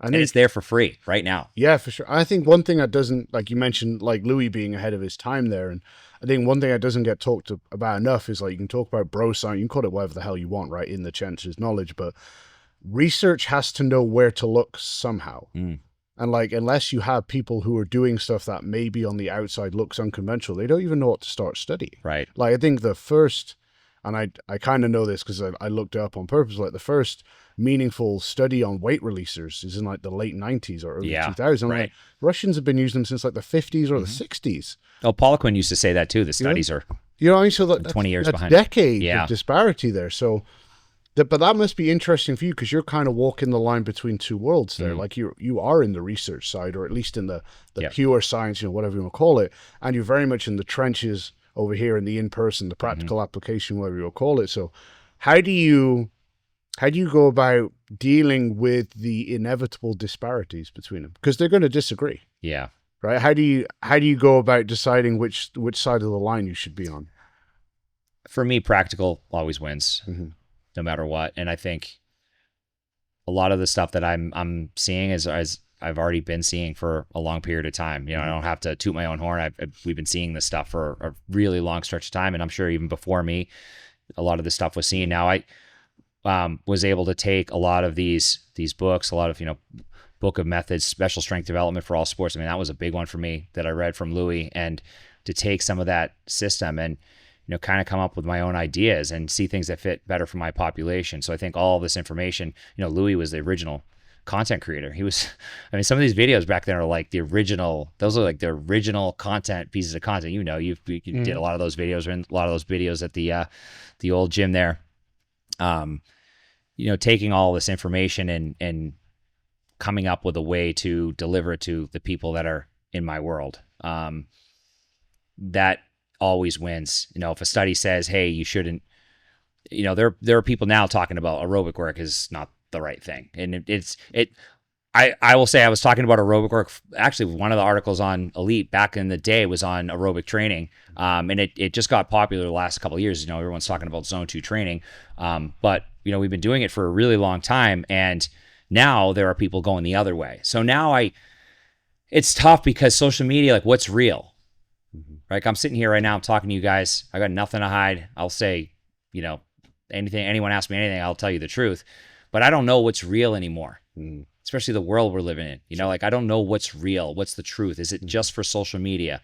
Is someone saying that, hey, you shouldn't do this and do that because they're trying to, you know, reach more people and eventually, you know, make more money? I just, that's kind of the weird space, the spot that we're in. And I think that, you know, going back to the original discussion about, you know, what your coaches do, I think long form, because long form is really, if you can talk about this stuff logically for 2,000-3,000 words or an hour, then there's probably something a little bit more there that can't be hidden in just a clip of hooks. Do you think for the coaches that are out there like now who want more education, like you've done the Westside special strength methods course, do you think which is a great certification? I don't doubt. Yeah. Do you think that courses like that occupy that middle ground between like people? Not everyone wants to go and get a degree in exercise science, but like not everyone is going to be happy reading generic muscle mag, you know, whatever. I mean, no kind of derogatory term there, but are those types of courses, do you think that happy middle ground where like in the trenches knowledge, maybe some science kind of meets real world application, that maybe is the best place for people to look? Well, that particular certification forces you to do a lot of reading, and it is a very hands-on test. You know, it's like the CSCS. It's a 4-hour test, but it's very hands-on. They ask you to write. Now, I don't want to give away too much information, but they ask you to do things in that are not just multiple choice or fill-in. Yeah. So, and the required reading for that, I don't know if it's changed, but it was like, when I did, it was like 30 books. It was every book, and it was books outside of Louis, not just Louis's books. Sure. So, yes, you're going to be forced to read. Does anyone read anymore? I don't know, but read those books. Go back and even just start with the old T-Nation articles. You know, how many articles did you write on T-Nation? I mean, there's got to be 100+ articles on there. I mean, I've read all of them. It was one article a day back then. 150 or something like that. Damn. And Christian Thibodeau is over 500 articles. I mean, there's so much great information on there from highly qualified people, and a lot of those coaches are not like social media influencers. They're not, you know, they might not be crushing on social media. There's a few outliers, but I think you can get a lot of information for free. You don't need to get a degree. Yeah. Are you looking to extend your career in the gym? It's one of the questions that I'm asked most frequently. I'm Dave Tate from elitefts. When it comes to longevity in the gym, I look no further than the support gear that you're using. By support gear, this is one of our custom-made lockers, by the way, strength equipment, elitefts.com. I know a little bit about it. I've been doing this for 4 decades. So wrist wraps, straps, belts, knee wraps.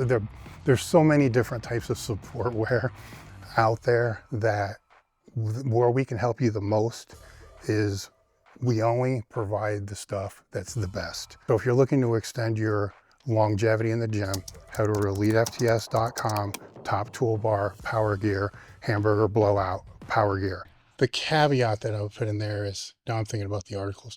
I think I've written 2,000 articles, but I said the same 10 things 2,000 different times with different contexts. With Tom's question, the only thing I would put in there, because there's a lot of the different, I don't even want to really call them certifications, educational platforms, is I think they're all great, but you need to understand the bias they're operating in. Yes. Because they're all working in their own echo chamber. Yeah. Where it'd be the same thing with politics or anything else. Sure. Wherever you go down, there's an echo chamber. That doesn't mean that that's right nor wrong, right? You just need to know what it is. And then if you go into multiple echo chambers, then that's where I see the real value. Yeah. Because in multiple, you're going to be able to see, okay, this is the nuance. This is what's factual across all of them. Right. Yeah. Right. Sure. Like all of them that have certifications are probably good. Yeah. Otherwise, the certifications wouldn't still be around. Right? They wouldn't last a decade. And there's an element of consistency across all of them. That would be is the coach that wants to educate. Sure. Tell me what that is. That is, yeah. Right? Because once you know that, because ultimately you're going to have to build your own philosophy, I suppose, for lack of a better word. And it's going to be based upon that base. Because that's all these other people did. Right. They had that base, then they started to build their own philosophy around that base based upon some marketing, some because they wanted to produce the strongest athletes or the best combine results or whatever it's going to be. But all those demographics, that's kind of where I'm going. All those demographics that they had to modify that base for are specific to that actual demographic, which may not be the demographic you're working with or you will work with.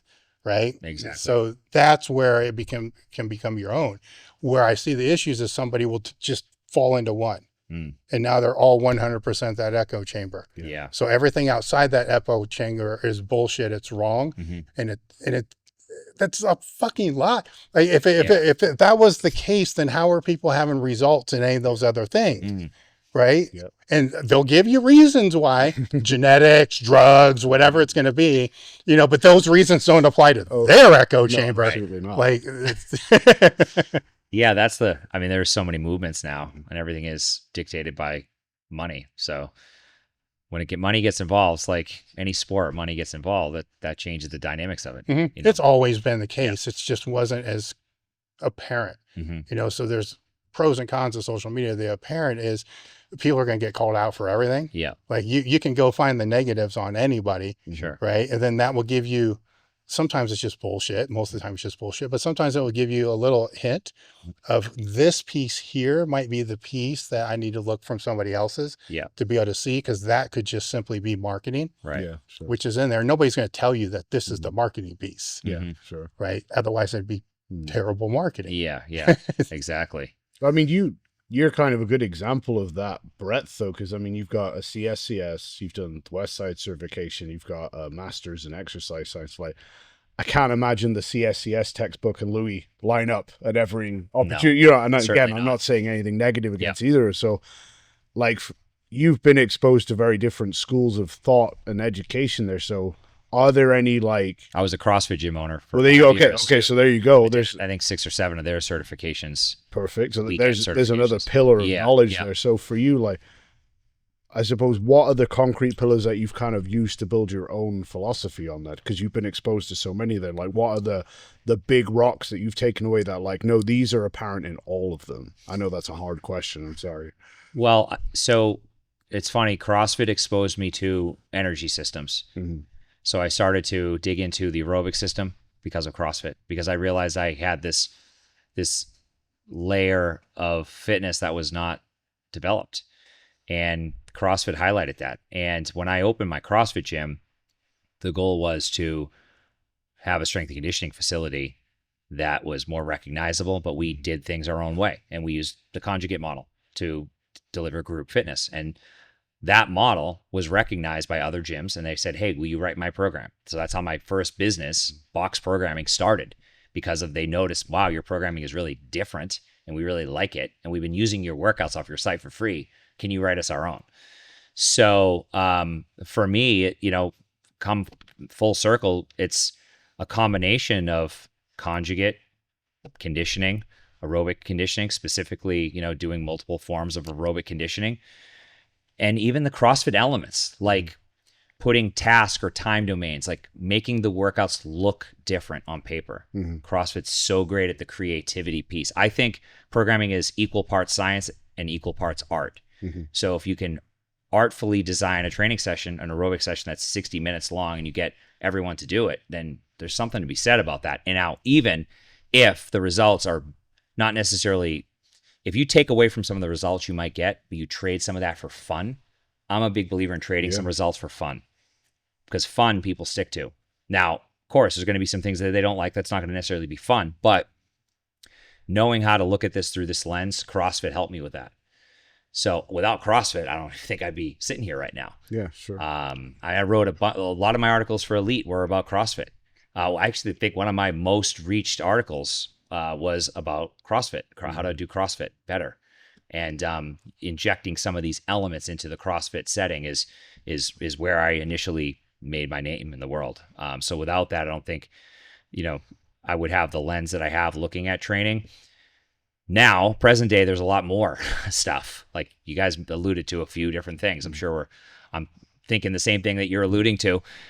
I don't know enough about that stuff to know. Is there any value there? Is there any value to doing partial ranges of motion? Sure. Is there any value to standing on a Bosu ball? Maybe. I don't know. I don't reject anything because it's different. Because if I did that, I would not have the lens I have. Yeah. I would have rejected CrossFit and be like, that's fucking stupid. You're doing high rep Olympic lifting. And you know, those are all the things I was able to take things that I liked and keep, and then get rid of some things that were like, this doesn't make a whole lot of sense. Hey guys, I just wanted to take a moment because we do read the comments, and one of them that keeps popping up more frequently than not is, I can't believe this video doesn't get more views. Take a minute to subscribe, leave a comment, and share. It really does help. I mean, there are many criticisms that you can level against CrossFit, and, you know, a lot of them are understandable, but I love it as an example in many ways, because you'll take someone who is espousing to all the things that you need, need capital letters for hypertrophy, and you'll go CrossFit. You know what I mean? People get jacked doing CrossFit. Like, they do. It cannot, I'm not saying it's everyone. Right. What I'm saying is it cannot be that simple. So it almost created the perfect outlier to make you question all the things. Well, if I need if X, Y, or Z are like absolute prerequisites for power, strength, hypertrophy, whatever, why does this thing over here work? That's what I like about it. Obviously, it got a lot of people in gyms and a lot of people lifting barbells, which is also incredible. But I do like it for that being the sore thumb that sticks out. Like, oh man, maybe we don't have this grasped as well. You know, maybe the hard rules really aren't the hard rules. Right. You know? Yeah, And that's I think it did a great job of that. It did.